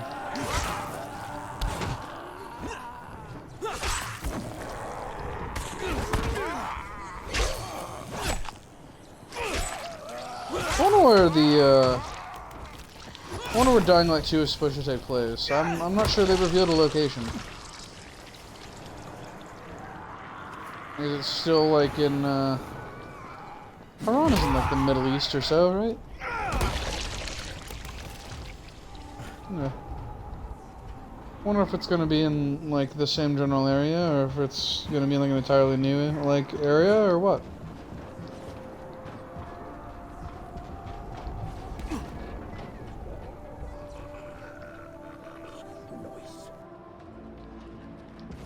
Well, so that's. I feel like the canon ending of the following is the one where you don't nuke the city. Yeah, I feel like Crane is the reason the zombie outbreak is a thing in this game, you know?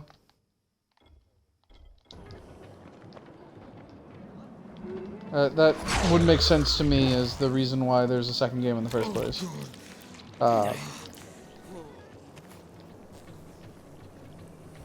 Bro, what if it's like Prototype 2, where like the protagonist of the original game is the final boss? Yeah, what if he's like the zombie king or something, you know?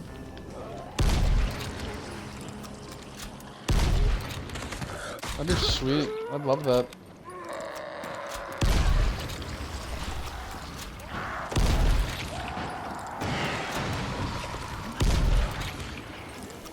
Yeah, what was that part about the sentient volatiles?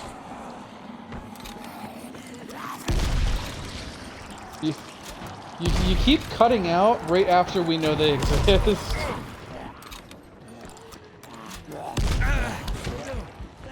Okay, yeah.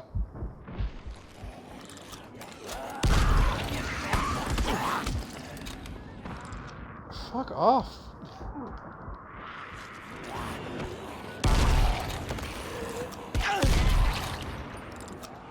You didn't even hurt me there. You fucking die already?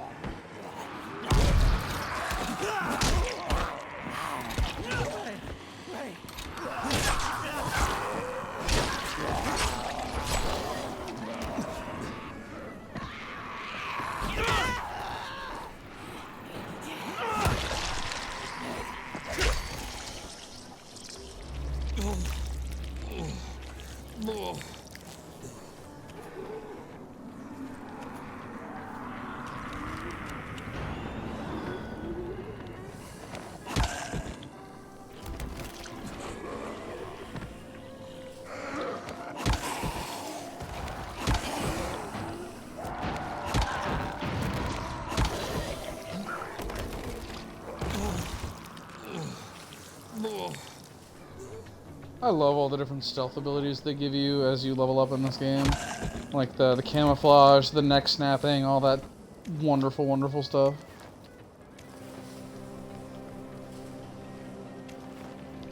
I killed a police officer. It's okay, he was already dead. He was already dead, and it's fine. Yeah.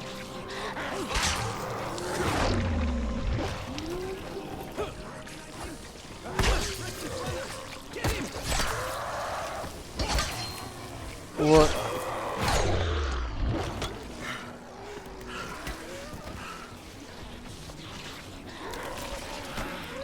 Undead is what?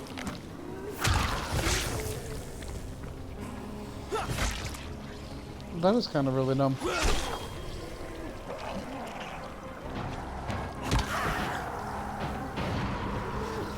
Which just says like cliche action hero type lines, you know?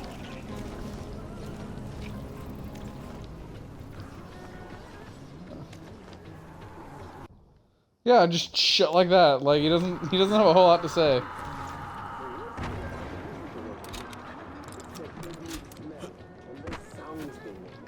It's enough to make your blood run cold.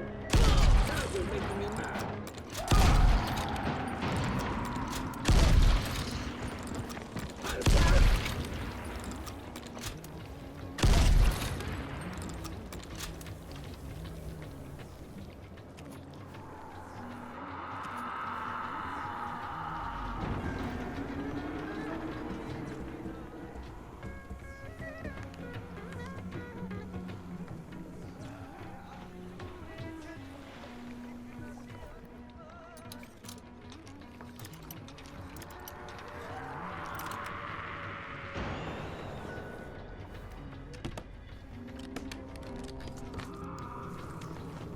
Oh, I think there's a,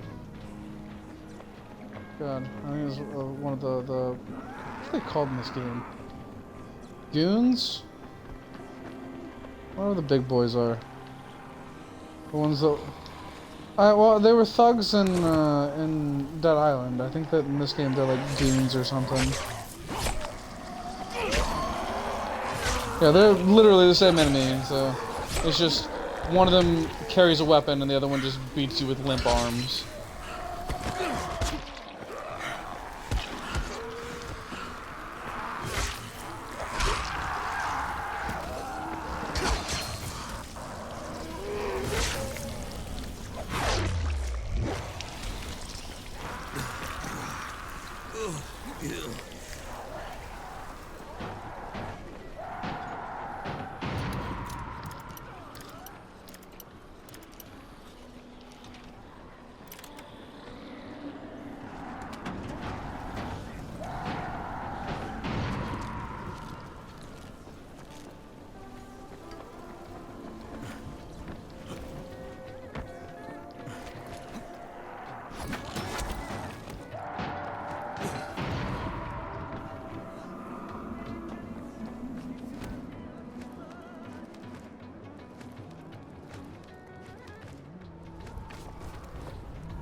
Oh, did they die? That's a shame. Guess there's no reason to kill the Demolisher now. People I was gonna kill him for are fucking dead, so I won't get the XPs no more.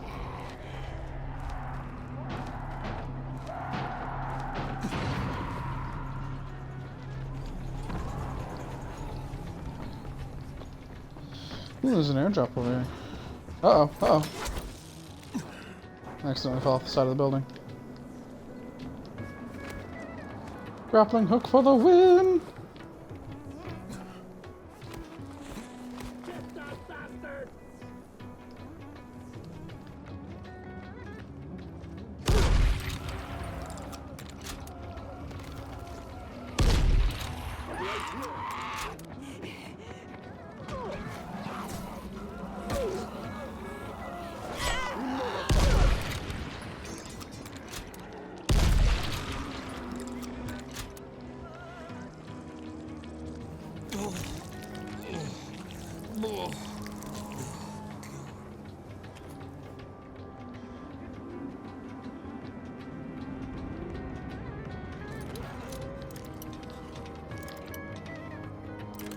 Boop.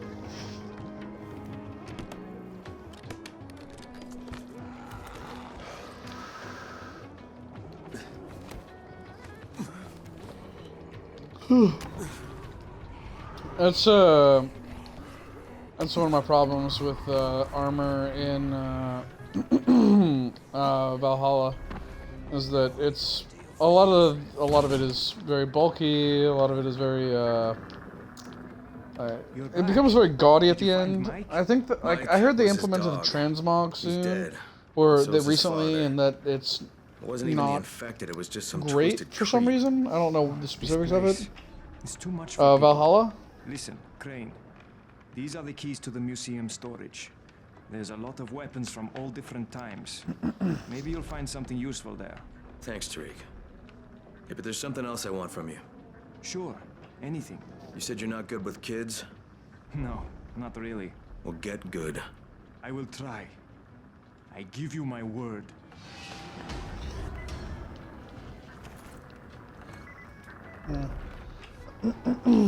I just really hate the I just hate that literally half of all of the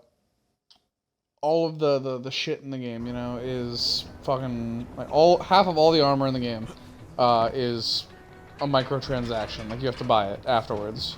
It's not just in the game. I don't know. They may have added in more, but like at least when it released, half of the armor in the game was armor that you had to pay for. Where, you know, had it come out during AC2, you would have had a way to unlock that armor, you know?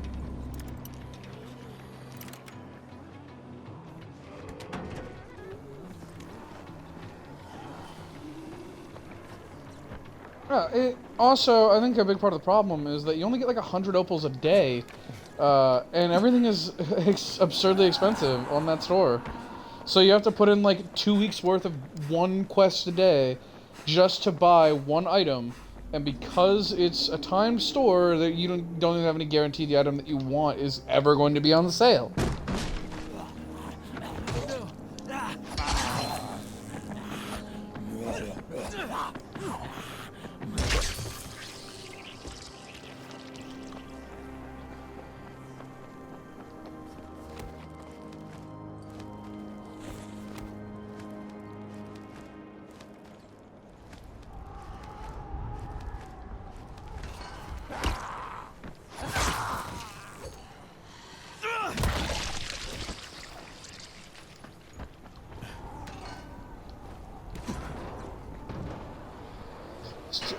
Still need to finish Valhalla, but I don't know. Just last time I went back to it, I just genuinely like the gameplay just didn't feel good for some reason, and I couldn't tell you why.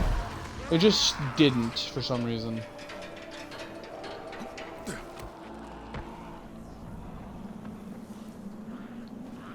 And like I don't know, we've had the discussion.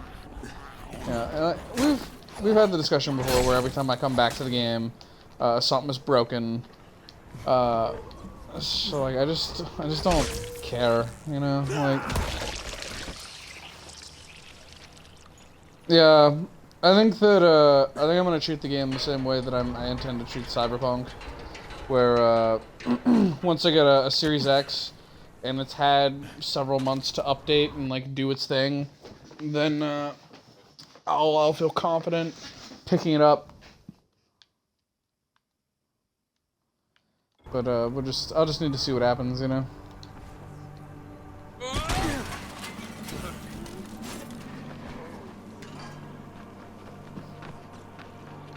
What did they do?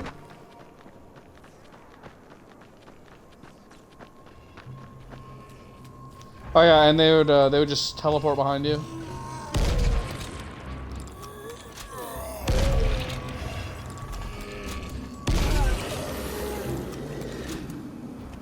I just want to know who it was who thought that there was no issue whatsoever with them literally spawning behind you. Like, I remember, yeah. Like, I remember when the game first released and people were posting videos online testing the mechanics of the game to see just how broken they were. And there were people who were literally climbing skyscrapers and then like firing a shot off into the air, and they would turn around and there'd be like 3 cops sitting on top of the skyscraper with them, shooting at them. And yeah, it's like, what the hell, guys?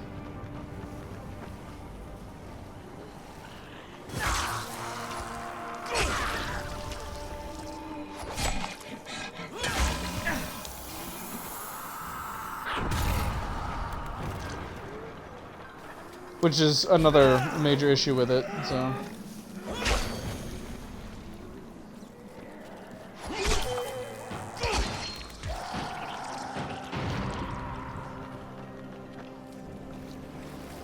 Yeah, that's... Why the fuck...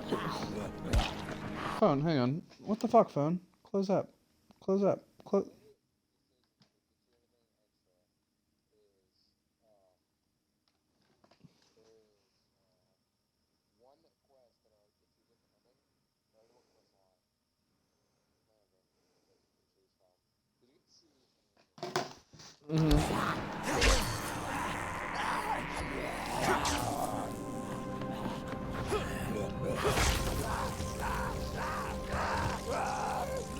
Yeah, I don't know. Like,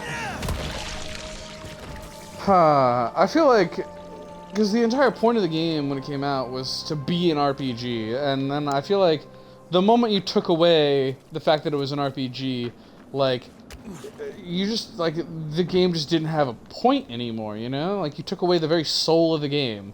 Like, imagine if they took all of the RPG elements out of The Witcher 3. Like, you're not left with a satisfying game at that point, you know?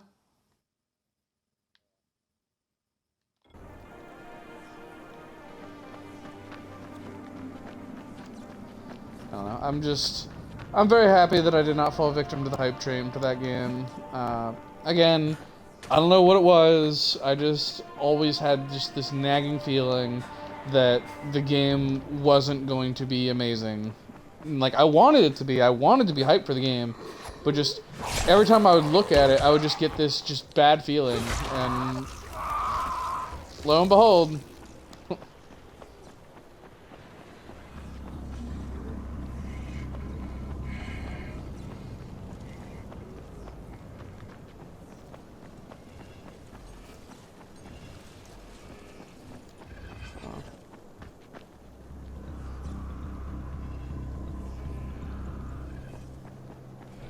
I feel like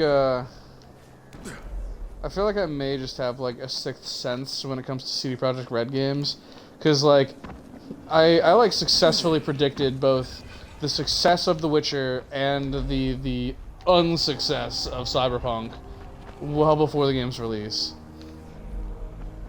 Well, no, because like, so people were saying that it was going to be good, but like everybody was saying that Fallout 4 was going to be the undisputed game of the year, the king of that year's game of the year, you know? Like, everybody was saying that, and I was like, nah, just you watch. Fallout's going to be good, but The Witcher 3 is going to be something else entirely. And then The Witcher 3 went on to be like the best game of the year, and like everybody loves it.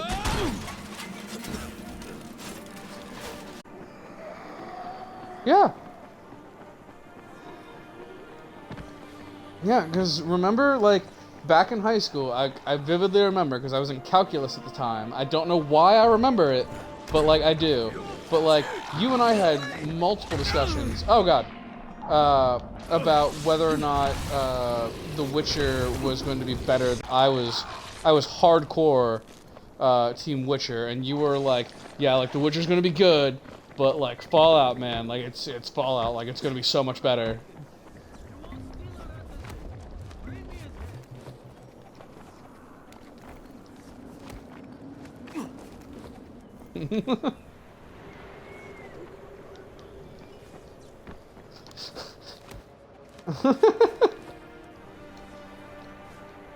I know, right? Like, it's still amazing by today's standards.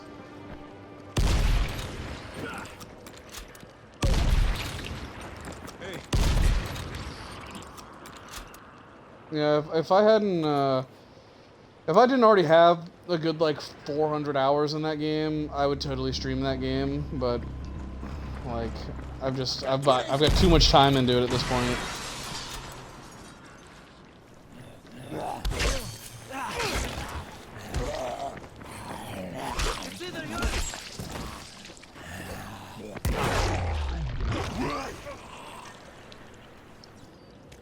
Hey man, with the equipment from the 2 DLCs, you probably could have done it if you went back and did it now.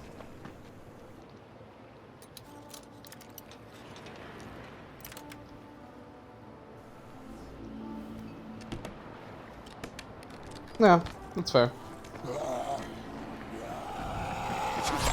Like, the fact that you can stick, like, your runes on your armor and everything like that. And then, like, yeah. Because then you get Grandmaster Witcher gear, you get the, like, Excalibur, whatever the heck the name of it is. Yeah.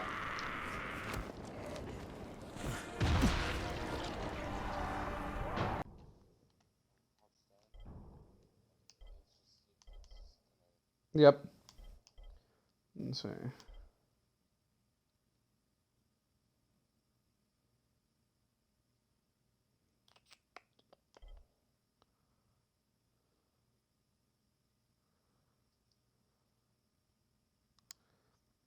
I swear I already did this.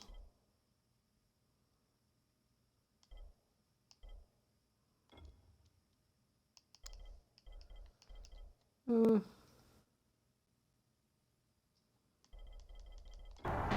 did the bunker.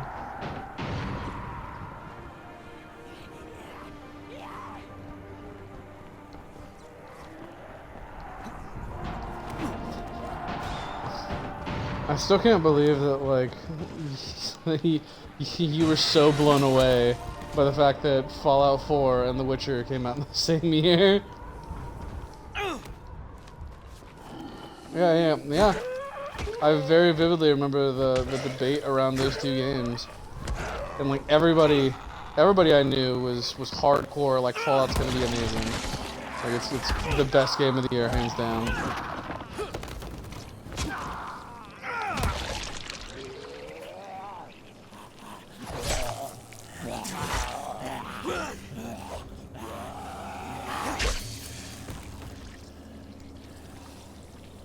I swear both of them came out while I was in high school. I don't remember.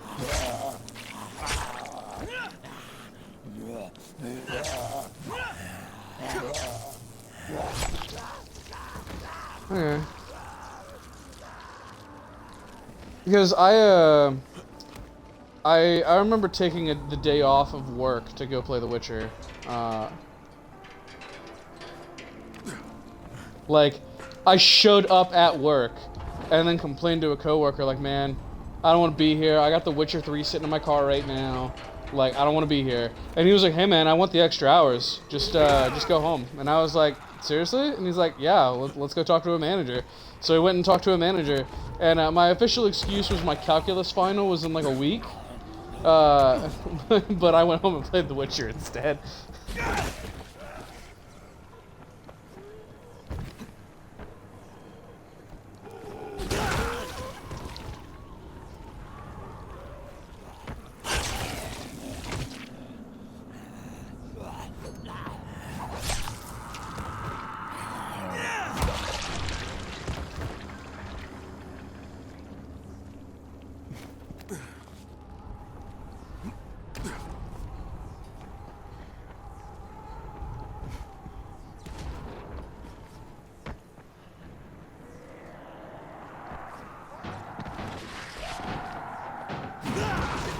It still upsets me that we never got to try the fucking Nuka-Cola.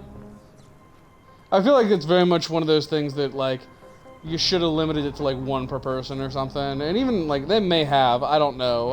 I don't know how many they got. It sounded like they didn't get many.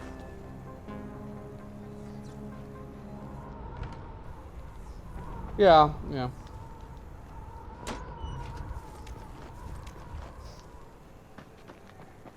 It's so disappointing. Oh, hi, Chase. I don't think anybody, like, I think pretty much everybody even said that, like, it wasn't very good. But, like, it's not the point. Like, I wanted to try it. That's the point. I'm fairly certain everybody even, like, everybody who tried it even said that it wasn't very good. Like, it didn't taste very good. But, like, yeah, like, I wanted to try it. Like, if nothing else, I wanted to see what it was supposed to taste like. I wonder how many people still own, like, the bottle unopened. And it's just like a collector's item or something, you know?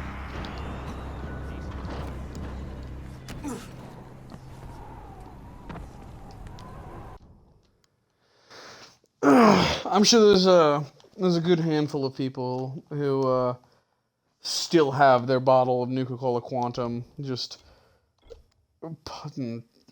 still unopened, undrank. Just sitting on the shelf somewhere.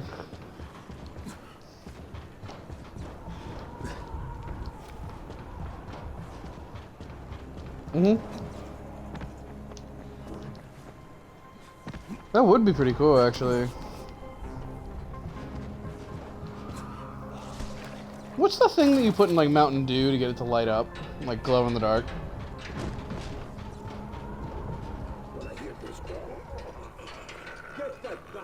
Oh, I've seen videos of it.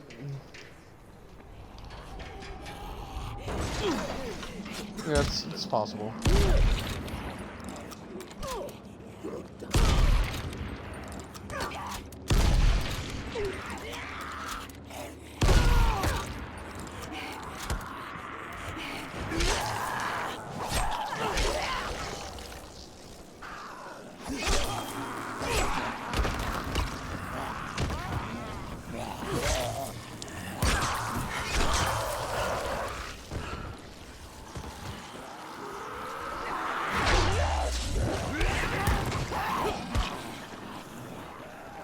What?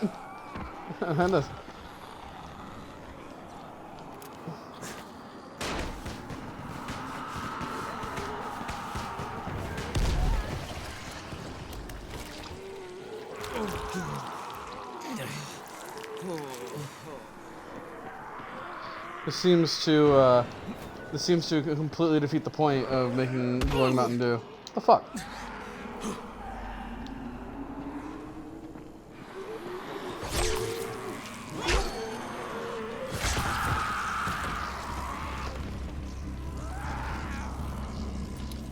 Yeah, like chemical reactions do crazy shit, you know?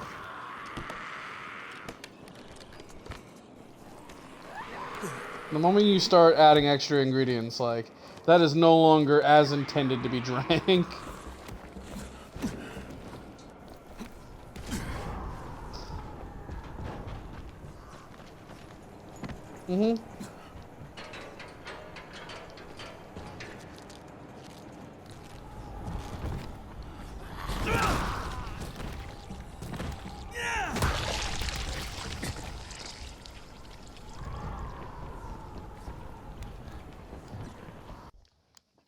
I have a text.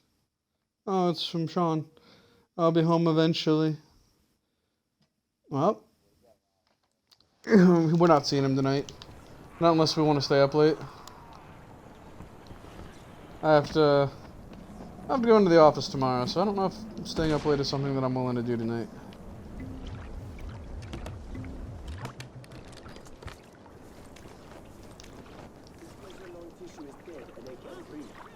The worst thing about them isn't the way they look. It's their dead meat smell and those sounds they make.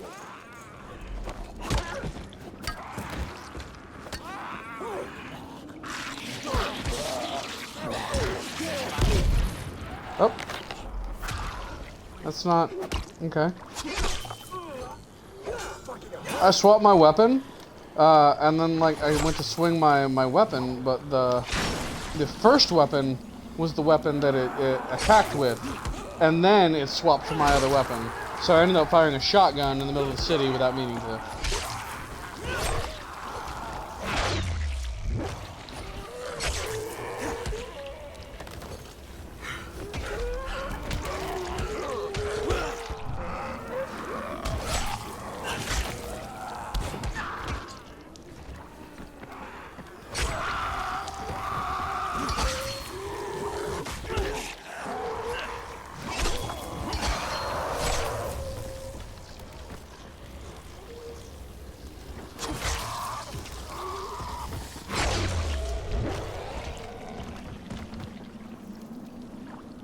Let's see.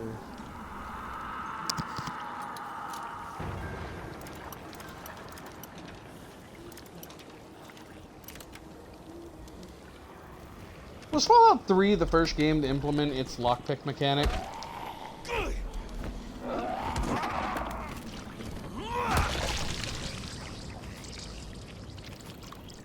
Yeah.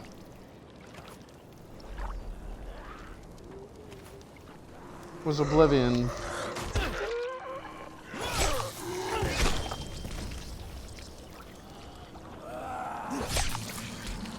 Yeah, I like it. Like, I don't think it's amazing, but I don't think it's terrible. I like it because I like it because it's different.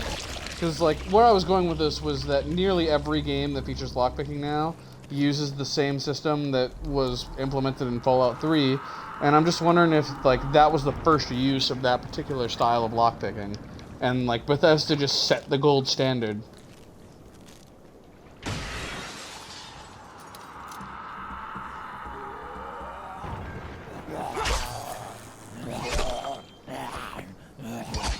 Yeah, like, not every lock is like that, so...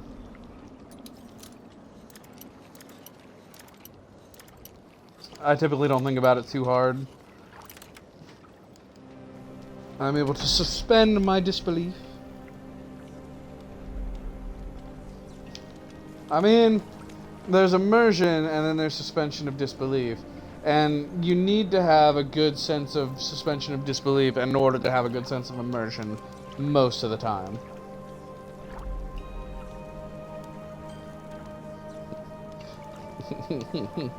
Okay. Can I climb this? What?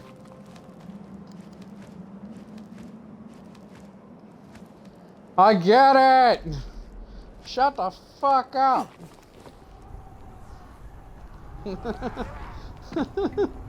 I'm just trying to be immersed.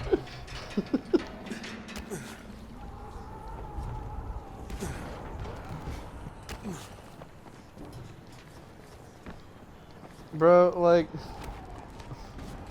I don't know why, but the last 2 episodes of Game Grumps, Dan and Aaron keep talking about fucking Japanese diaper cafes, and is weird, bro.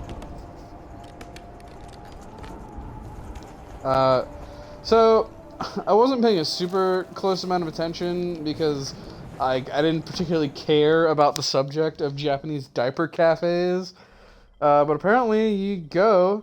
And, like, they, like, you wear, like, a diaper and shit, and they treat you like a baby. That is the extent of my knowledge, and it could be incorrect.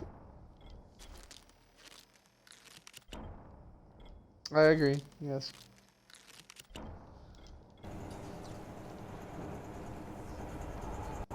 Yeah, because I think that, from the sounds of things, like, because the way Japan works is, like, businesses just rent out the floor of a skyscraper, right? And so you'll go to the skyscraper, and it's got several different businesses. And they were talking about how, like, there was, like, a realtor place or, like, a law firm or some kind of real snazzy important building, like, and then, like, you'd have, like, one floor where it's like a place that sells yakisoba, which is like fucking noodles and shit, and then like the next floor is like the realtor place or whatever, and then like the next one is a fucking diaper cafe, and apparently the way that the buildings kind of work is that there's a like a master billboard on like the first floor that details everything that is in that skyscraper. That's fucking spooky. And like what floor they're on and everything, which like we do to a degree, but like they do it like much more in depth from what I understand. He talks about how like there's just like a picture in the lobby of like dudes in diapers advertising the diaper cafe.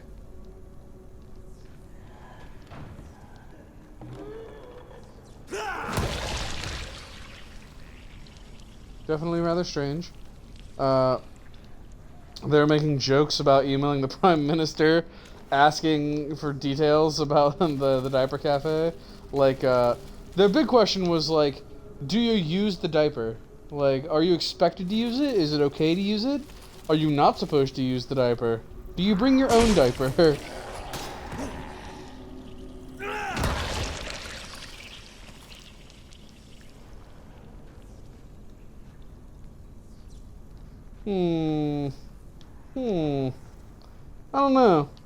I don't know, because, like, from the sound of things, Aaron seemed to be pretty serious that it was something that he'd seen personally. But like, I don't know. Yeah, like, cause he was talking about how he was curious, that like he wanted to go just to figure out about it. But like, I don't know. They've had weird discussions on that show before. I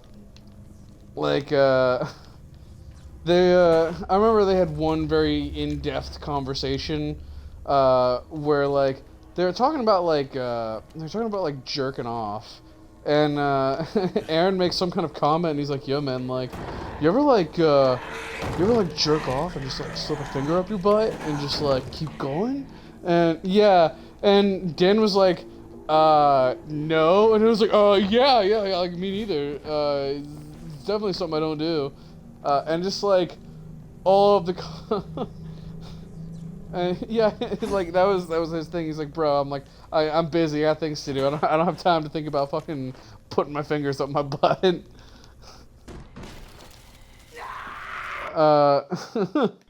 But like the comments of that video are almost exclusively like, now boys, if you're gonna do it, do X, Y, and Z.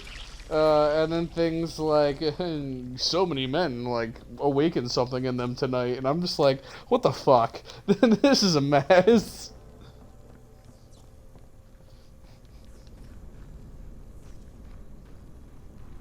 There's a reason that people suspect that, Aaron might be bisexual for Dan.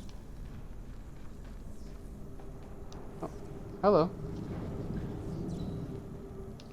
Well, like, cause apparently Aaron got married, like, when he was, like, 18 or something.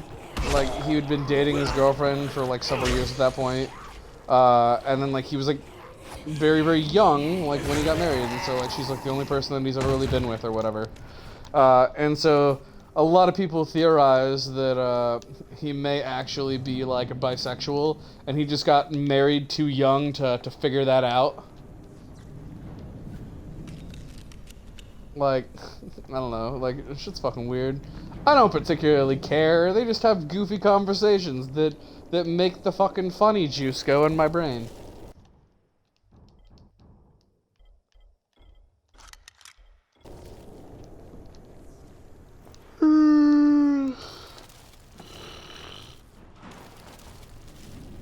They also regularly reference a fan of theirs. They refer to as Show Feet Guy, who apparently just comes in the comments of like all of their videos and asks them to show their feet.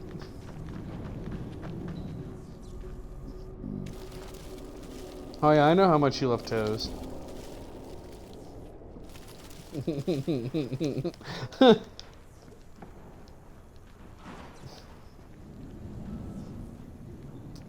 Well, I need to clip my toenails at some point. I mean, I thought about that this morning, and then just like I planned to do it at some point today, and then just never got around to it.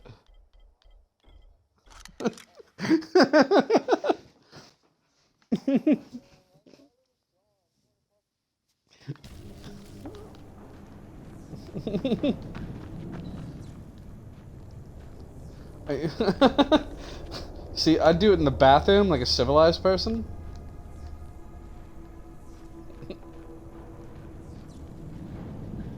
Fuck.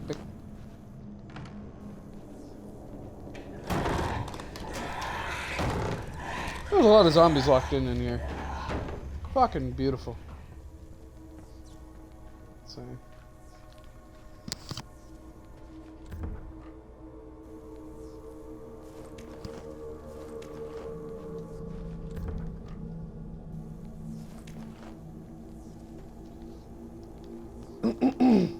Oh. I like swallowed my own saliva weird, and now I can't stop coughing.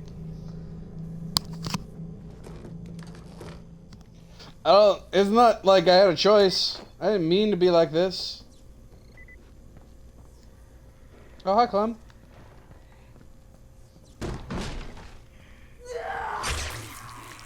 How you doing, bud? I'm killing zombies while Jake explores space.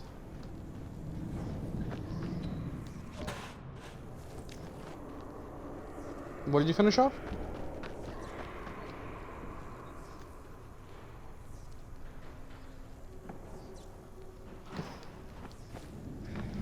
Oh, SAO? Yeah. What did you think?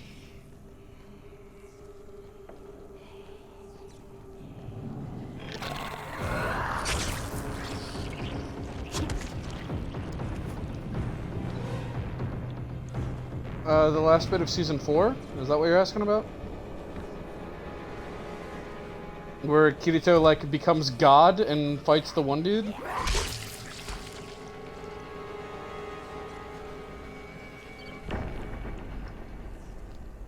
Oh, yeah, because the Underworld is still running, and it's still running at, like, an accelerated time frame.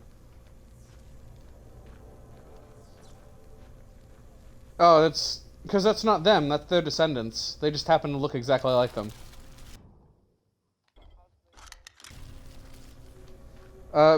Because Kirito and Asuna spent literally 100 years serving as king and queen of that world after they got locked in there. And so they're a major part of history. And Alice is like a legendary figure that a massive war was held for, where Kirito had to kill essentially the fucking devil of their universe in order to keep her safe. So I imagine that they've just gone down as legends in this world, you know?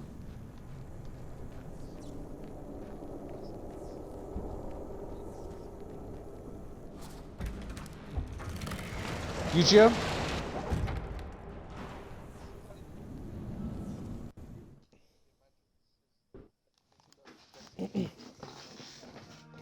I don't know, I feel like a good part of that, like, they very well might be, I don't know, like, they may have found a way to, like, stay alive. They do mention, because, like, the Integrity Knights are several hundred years old at that point. It's very possible that they just know how to do that now and have, been erasing their memories to keep them alive, like the Integrity Knights have.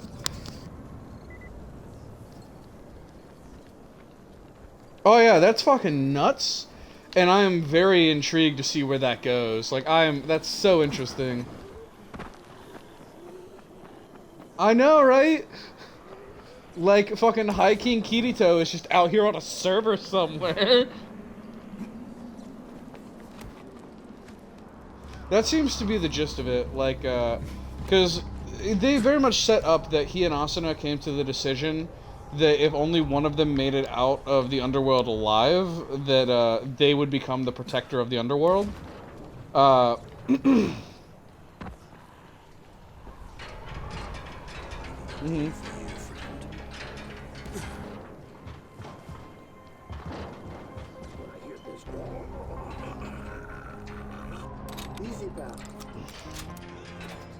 Yeah.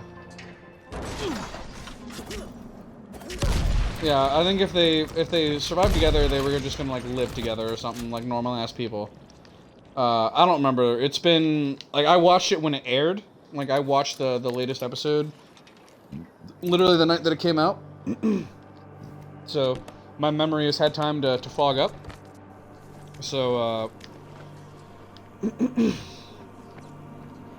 yep, I'm looking forward to that. I'm really, really interested in all the SAO content that's coming out here soon, though, because, yeah, SAO Progressive. Mm-hmm. Yeah, so,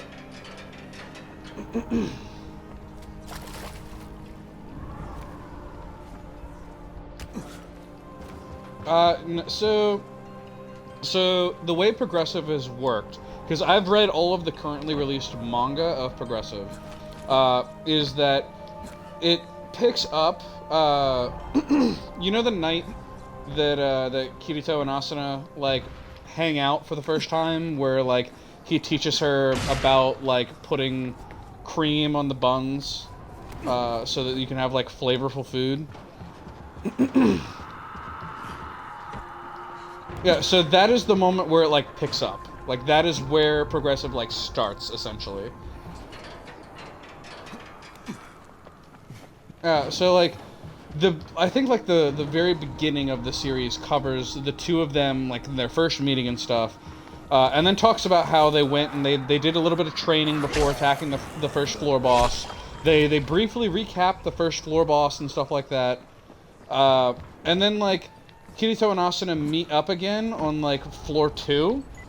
And they end up going on several adventures together on floors 2, 3, and 4.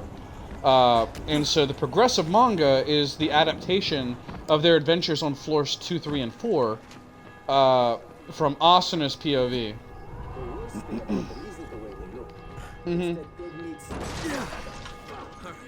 Yeah, that seems to be, like, that's the big reason that I really like progressive, is that one of my, I think that the biggest missed opportunity SAO ever did was cutting out all of the extra floors, and progressive is going back and mostly recapping those floors.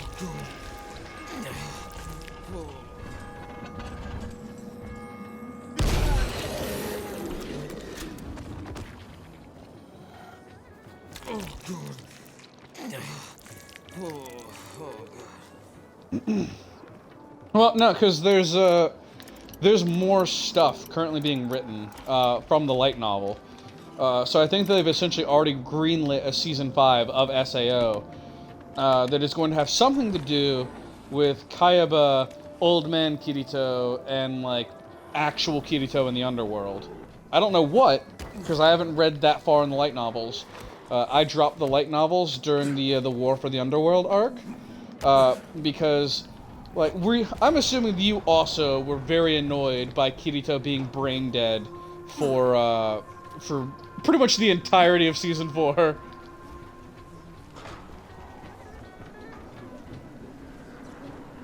Yes. I found that incredibly annoying, and it was even more annoying in the light novel, because they did a much worse job in the light novel explaining what it is that you need to do to fix Kirito. Because in the light novel, all Asuna is told is that she needs to get Kirito to forgive himself. And so presumably, all she really needs to do is go in and spend time talking with Kirito and figure out what it is that he probably blames himself for and get him to not blame himself anymore, you know? Yeah.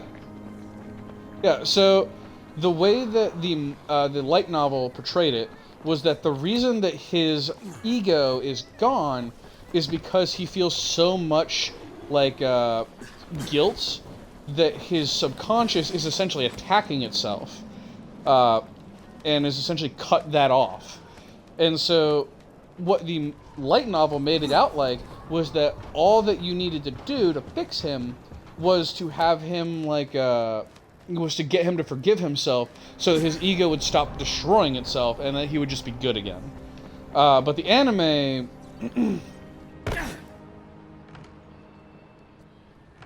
Which mercenaries specifically? Like, which group of people? Oh yeah, like the bad guys? Yeah.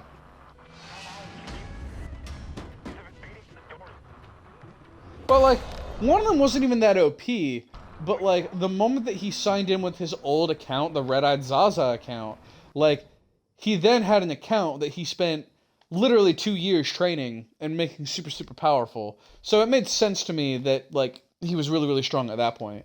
It's also strongly implied, I would say more than implied, just outright shown, that both of them are batshit fucking crazy.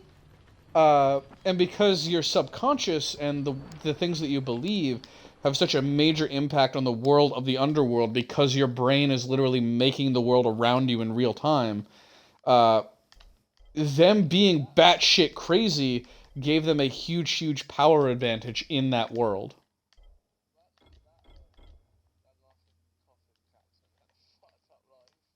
I mean, yeah.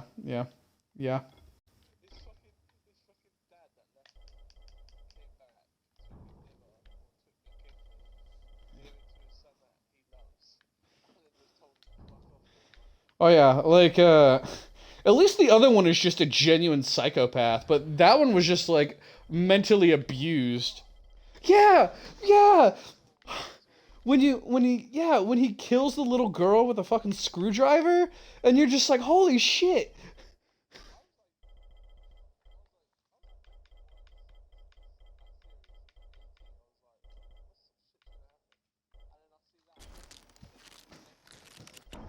Oh yeah, like it was very graphic. Like holy shit, man. Yeah, like I still think that the the near rape of Tion and what's her fucking name? Royne something? I remember the redhead because I have a thing for redheads, and Tiez is adorable, but Ronier, I think her name is. I don't know how it's pronounced. The one that's in love with Kirito. Like, I genuinely like the relationship between Yujiro and fucking Tiez, but like, I've long since purely devoted my soul to Team Asuna and Kirito. And so the moment that another girl came in, I was like, nah, just fuck off. We're done. I don't need you.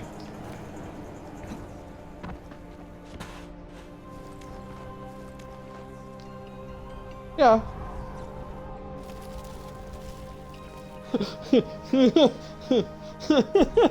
Yeah, and then his instructor comes in too. Yeah.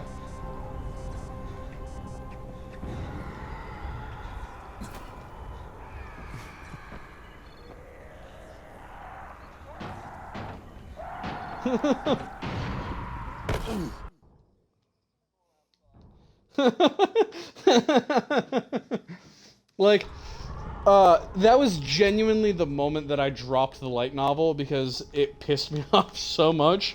But the anime made it hilarious. Yeah, the anime made it hilarious. But the manga, or not the manga, but the light novel really pissed me off with that scene. Because like I said, the light novel made it very much seem like the only thing Asuna needed to do to fix Kirito entirely was to essentially give him a pep talk and get him to forgive himself. And it just really pissed me off that the first thing that she does is show up, pays very little attention to Kirito, honestly. She mostly partakes in the war. Yeah,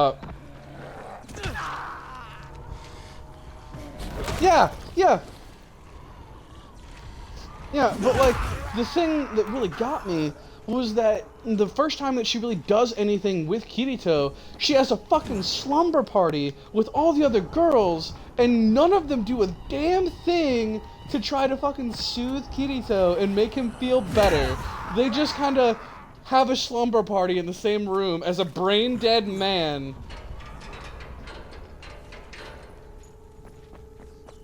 Yeah, and they're sitting there having a fucking slumber party, talking about how much they love the guy. And I'm like, well, can any of you take this seriously, please? This man is suffering.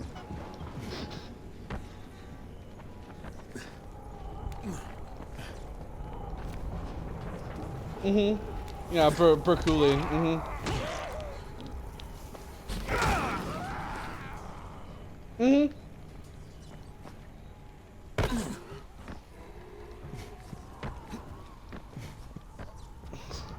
Some new gear. I know! Like, I genuinely very much like the respect that Berkuli has for Kirito. And I also just really enjoyed the, Yeah.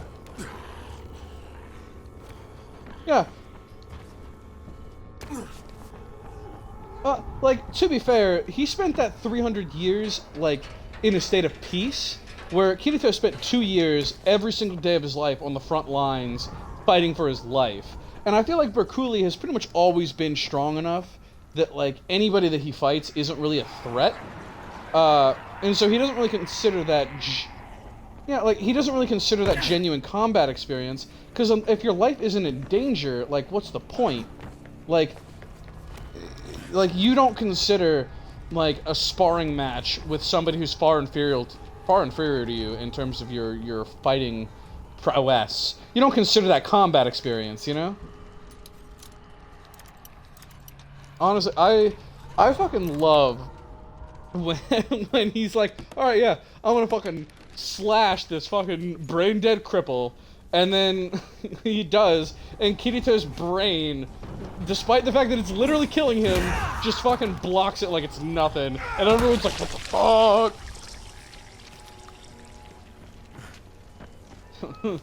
This is the brain of the man who once hacked a system using his mind alone twice.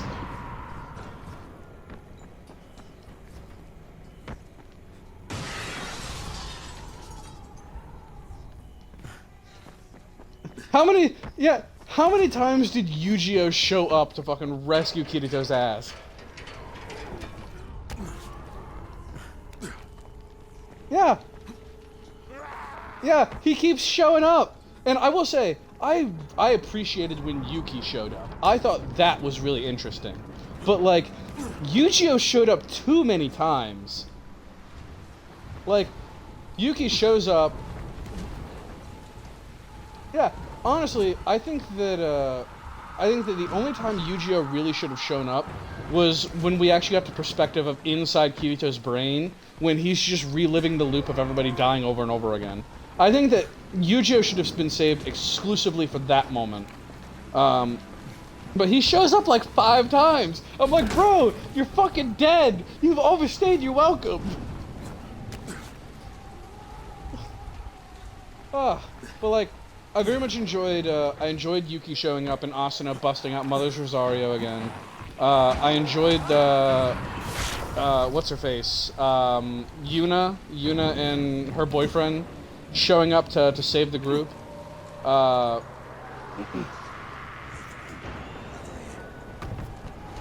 didn't expect that to ever show up in the show. Yeah.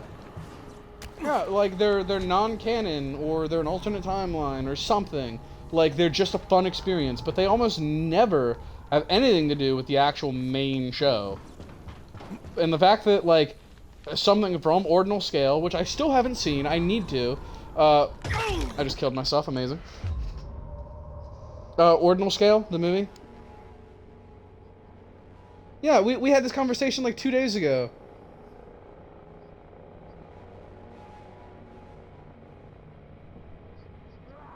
Yeah, I need to go back and do that at some point. Like, yeah.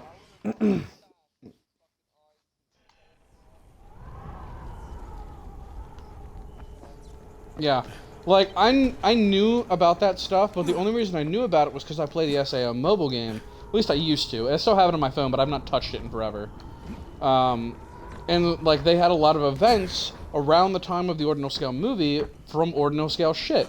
So, like, I know who Yuna is. I know who the guy is whose name starts with an E, but I don't remember his actual fucking name. One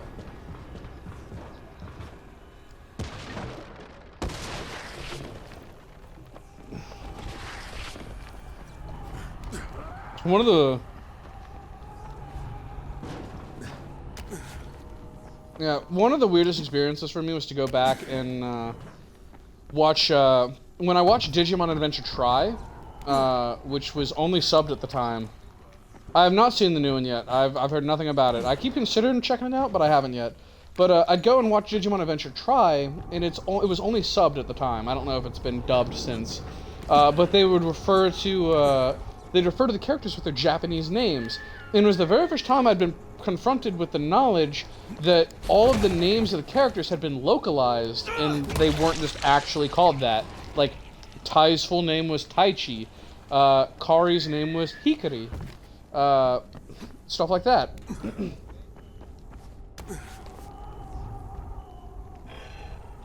I just have a hard time, because I have a very difficult time registering the names of characters if I'm not spending a whole lot of time focusing on it.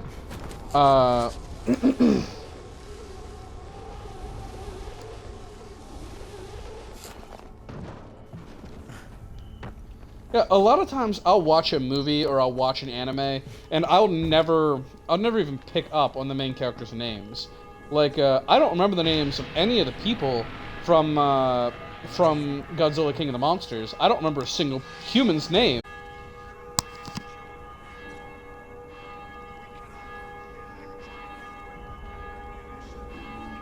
Let's see. Clem, are you sharing your audio right now? Or is my lovely viewers getting both half of this conversation, or is it just me?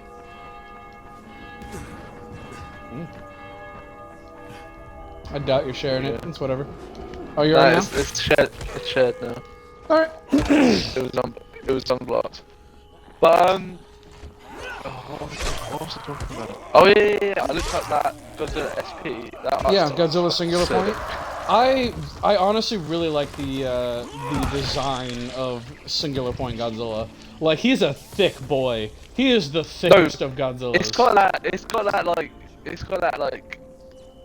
You ever seen Skates with Infinity? Familiar. I don't think I've actually seen it.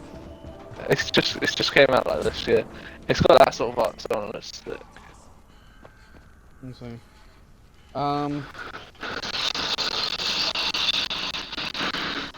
Dear viewer, Mr. Friend, I don't know what you're talking about. So you're new. I don't know what that means. There's a man down there who's fucking up. Oh, look at you! I'm watching you now. Up. That was an accident. Hey. Oh, you're lucky there was a car down there. I know. I didn't mean to do that. I thought I was about to fucking die. To the game? No, not particularly. I've played the game. I've put a lot of time into this game. I finished the following. I finished the main story and everything. But I've restarted to do an actual streamed playthrough of it. I got him, sir. You're free. Don't you worry. 100% that dog got bit. Kill him. Oh, he definitely did. But I mean, how many times have I been bit? This man's probably like he's probably got medication, or he's probably at least been medicated. Oh, he's doing shit right now. Oh, no, he's dead. No. Oh, okay. He's fine. He's fine. I saved him. He's good. He's good. Lost his mind. Kill him. Hang on. You getting him? Yes. Come on. You got him, bro. You got him. Come on. You can do it. He's not even hitting him. He's not even hitting him. I saw that sword miss. This guy kicked him and somehow flinched from his own kick. You got this. Come on, bro. You can do it. Come on. You're doing a very poor job. Come on. Swing. Oh, he gave up. Swing. He gave up. Swing. There you go. Come on. Oh, he's got a bit of charge. Oh. All you need to do is knock him off the side of the building. He'll fucking die. Come on. This guy is fucking fake. Swing. You have a sword. Use it. Come on. Don't crouch. Fight the thing. What are you doing? Oh, you let him die. What a shame. You just drop on his head and dead. What a shame. That's funny. I keep picking up these damn throwing stars that I don't want. Oh, we not got any legendaries yet? I don't think I do. I remember picking something up a while back. I think it's sitting in my stash. I remember when I started playing this, and the guy dropped me a couple of sick weapons. Yeah, like, I really appreciate the shit that I've got. Like, I've got a bastard sword that I'm probably gonna rotate in once this thing is finished, because it's on its last life now. It was kind of boring having all like sick weapons. To be fair, it's good having average weapons in this game. Yeah, I think it's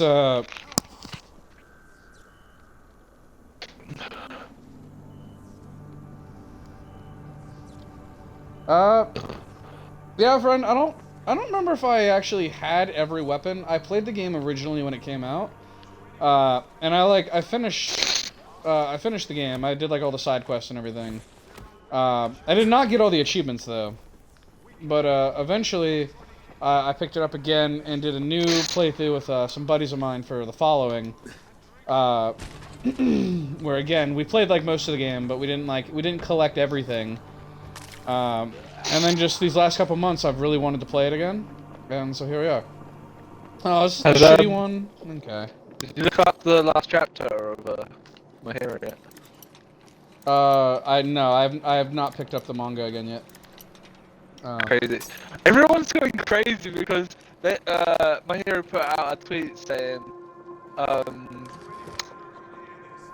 the final act or whatever, who's ready for the final act. And everyone thinks that, like, the final act means like the end of the series. Yeah. Like, no, this is the end of the arc. They're going to get put into another arc. I don't know what's going on. This is so big. You need to like. Yeah, like I said, I keep thinking about picking it up again. I only read My Hero at the moment. Yeah, I need to. Pretty much everything else that I Solo read Leveling. is like all caught up.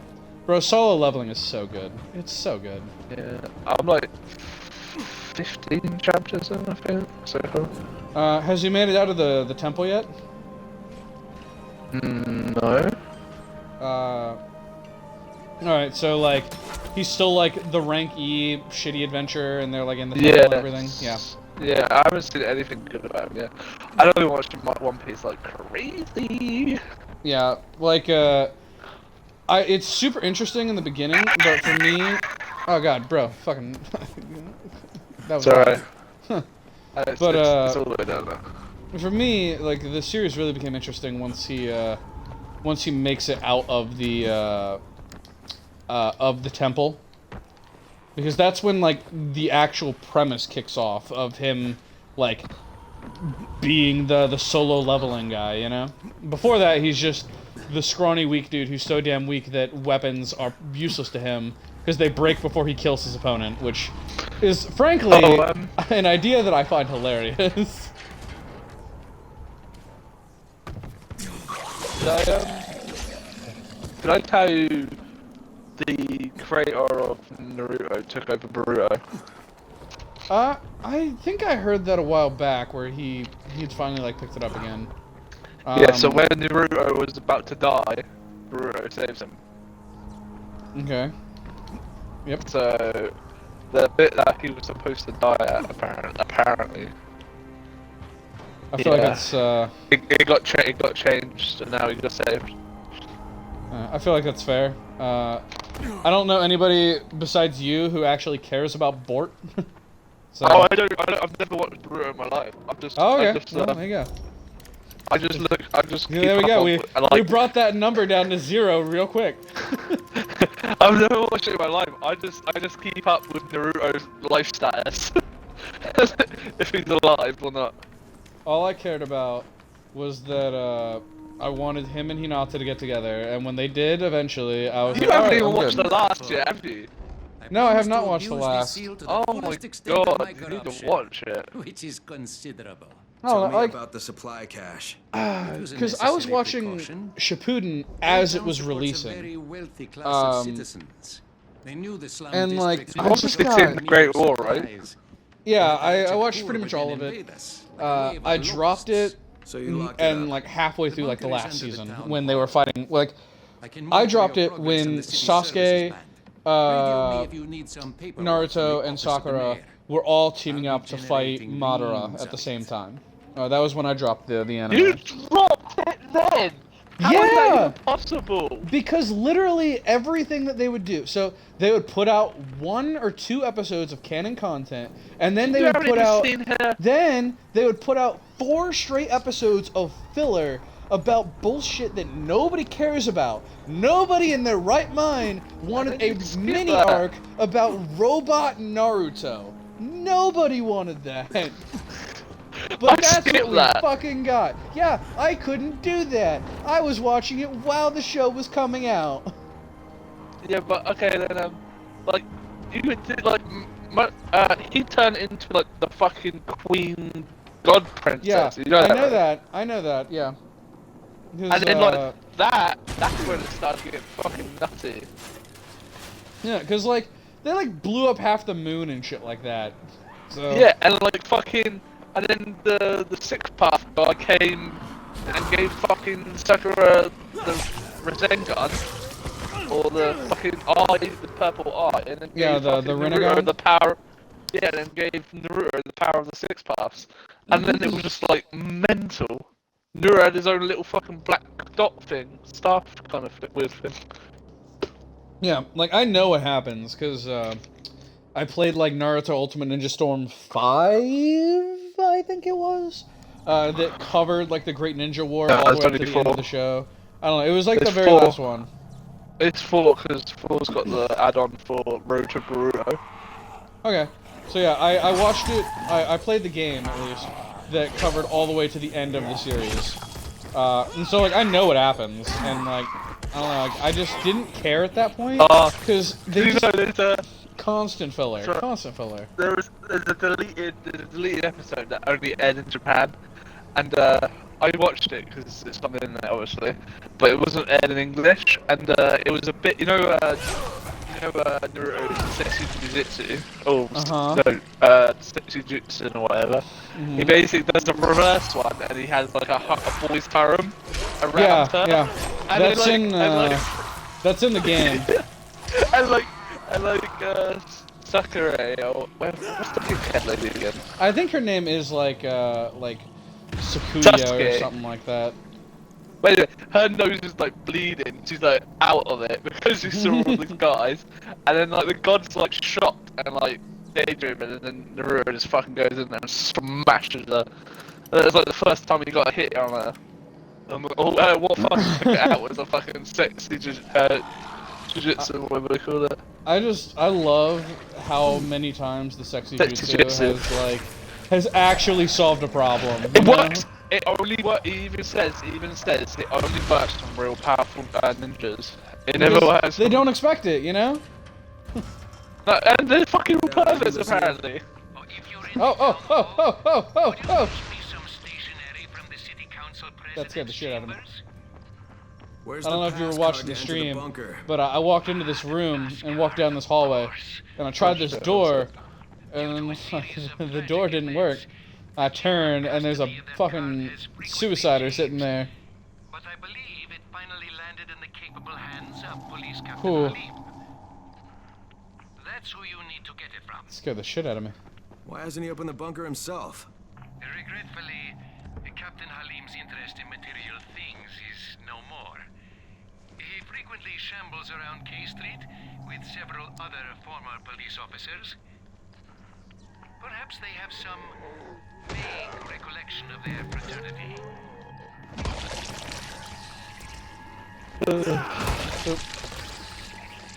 Let's see.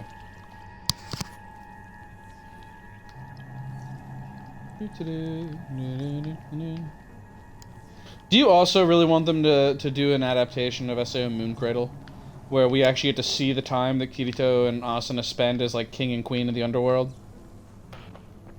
I 100% think there should be like a like a novel on that, or like a light novel thing where they do. Yeah, so like, there is a light novel or like do a of movie, that time. or do like a movie. I don't yeah, know. I'd probably be fine with the movie. I'd love if it got like its own season or something, but I don't. I think that it would derail the story too much since they just kind of breezed over it. I don't mind if it gets just like a manga. Yeah, I know that it has a light novel because like that was part of the original source material. Yeah, but like a light novel is essentially just a book. What it has to do everything that happens. Yeah, it's literally just the original book. Like it doesn't have any kind of special shit. I think it's gonna be crazy boring because they're gods. They're king and queen. You saw them that they made a peace treaty with everyone, so I think everyone was just in peace. Well, so I've heard that a surprising amount of stuff actually happens in it. Like, there are apparently like several attempts to like overthrow Kirito or something like that, and several like major disputes and shit like crop up that he has to deal with. Do you think they try to have kids? I honestly don't know, but like that's one of the big reasons that I want to see it. I want to know if Kirito and Asuna have kids in it. That would be so sick. They come back and then like they've got Kirito's like own like family line 100 years later. Like that'd be super interesting. Like I think it'd be adorable if they had a kid and they named her Yui after Yui. You know. Yui's their own person. Yeah, and just like name their new daughter after their old daughter. She's fucking living forever, mate. I really hate what the series has done with Yui. You know? No, I just love how she's like fucking glorified fucking Wikipedia and fucking... Yeah, like, I really hate, because original Yui, like when Yui first shows up, she is super, super precious, super wholesome. I love her. But once we get to like, in particular season 2, the problem is a little bit in season 1, but like, the main story at that point is still around Kirito and Asuna and them trying to put their family back together, you know? And so like, Yui gets a lot of really cute moments with the two of them, with him. She gets a big moments in number 4. Yeah, but like she doesn't. She really like rallies get any, everyone together. Yeah, But like, so what I want out of Yui is I want more content where she just gets to like be a little girl. Like, sure, I like AI Yui. I like her like the navigation pixie thing.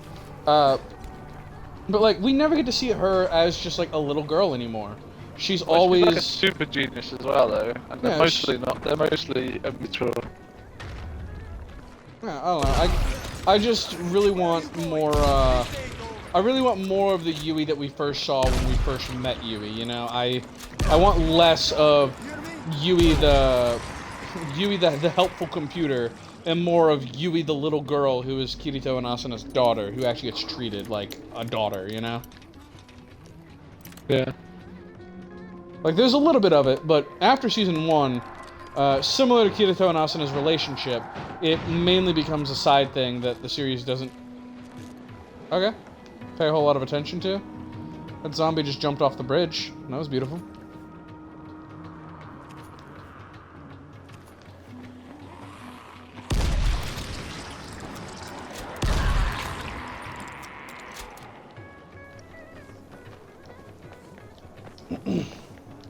Oh, fucking hell. Come on. There we go. Oh, hello. Beautiful. Oh, hey, it's a demolisher. Ox scanning time. Uh-oh, uh-oh.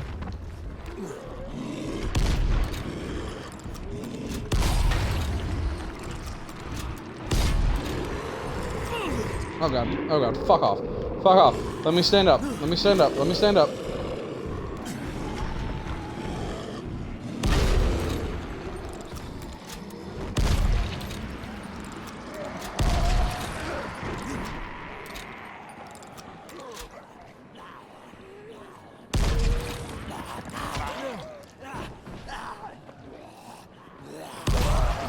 Come on, fucking die.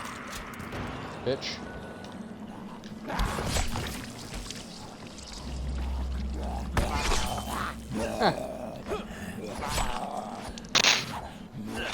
Man, that bitch got some fucking acrobats. Oh, now he's got his head. Oh, are you still watching the stream? Yeah. What is that guy's problem? Like, I don't know why, but it's like his words just sounded like he kind of like he had a problem for some reason. I'm not sure which guy you're speaking about specifically. The guy that was in the chat. Thank you, Captain Halim. I don't know. Like, he seemed a little hostile. Like, Oh, yeah, how many followers have you had now then? I'm at 17. Just slow down a bit now. A little bit. A little bit. My biggest problem is that I very rarely have an actual viewer in the audience. Like my active viewer average has dropped below 1, and I dislike just play that. some new games that come out. Maybe play Outriders when that comes out. What fucking, like, there aren't any interesting games coming out. And well, I played, Outriders comes out on April 1st. I played, Persona 5 Strikers on stream, and, didn't get any real new viewers out of it either. Like, I was still, consistently below. That's kind of, not a very popular game. Bro, fucking Very Persona obscure fans. game. Fucking Persona fans, bro. Like, they're into that shit. I don't know what you're talking about. Let's see.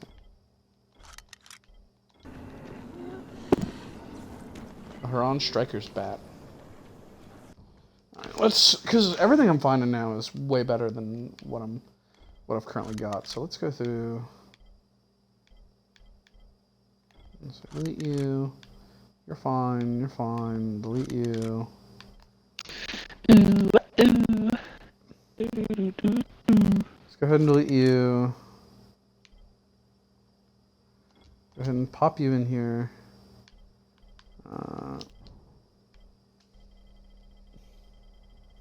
Yeah, like the dudes definitely seemed a little hostile with that. Particularly that one line was like, "You can't really say you beat the game until you have every weapon and you've beaten it." That's my opinion, and I'm like, okay. Okay, bro. I feel like when most people say they beat the game, like they mean it in terms of they've completed the game, but yeah, it's whatever. Yeah, bro.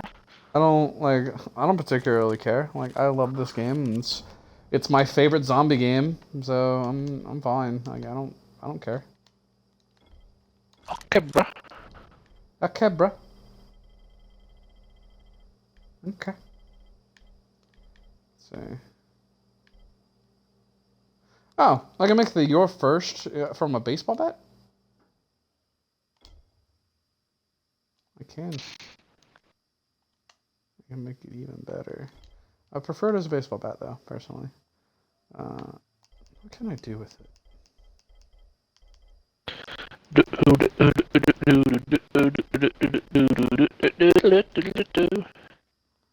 What?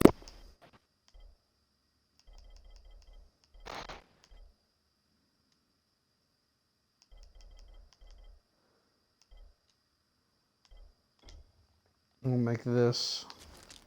Yeah. Once the Huron Striker's bat on here. I'll use this katana for a bit, just because I want to use it. How much shit do I have right now?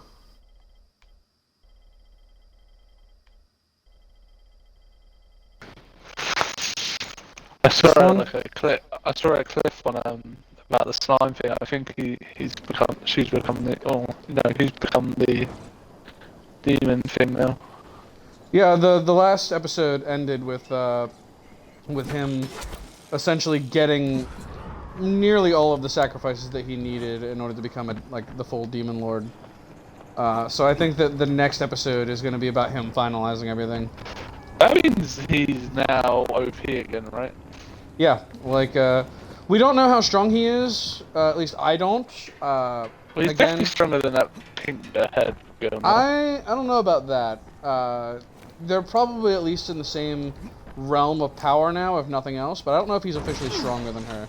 Because, like I said, they're best friends down here, so they don't know. Yeah, like this arc ends, and then like that's kind of it for the manga at least. I don't know if the light novel goes past it or not.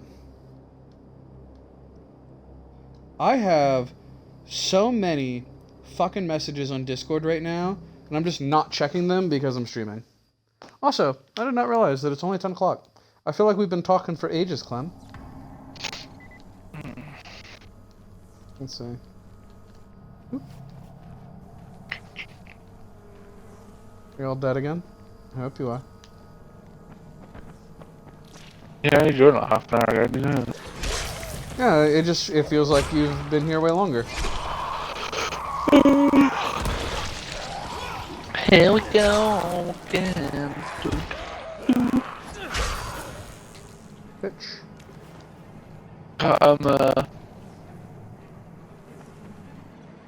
So is your, why are you here?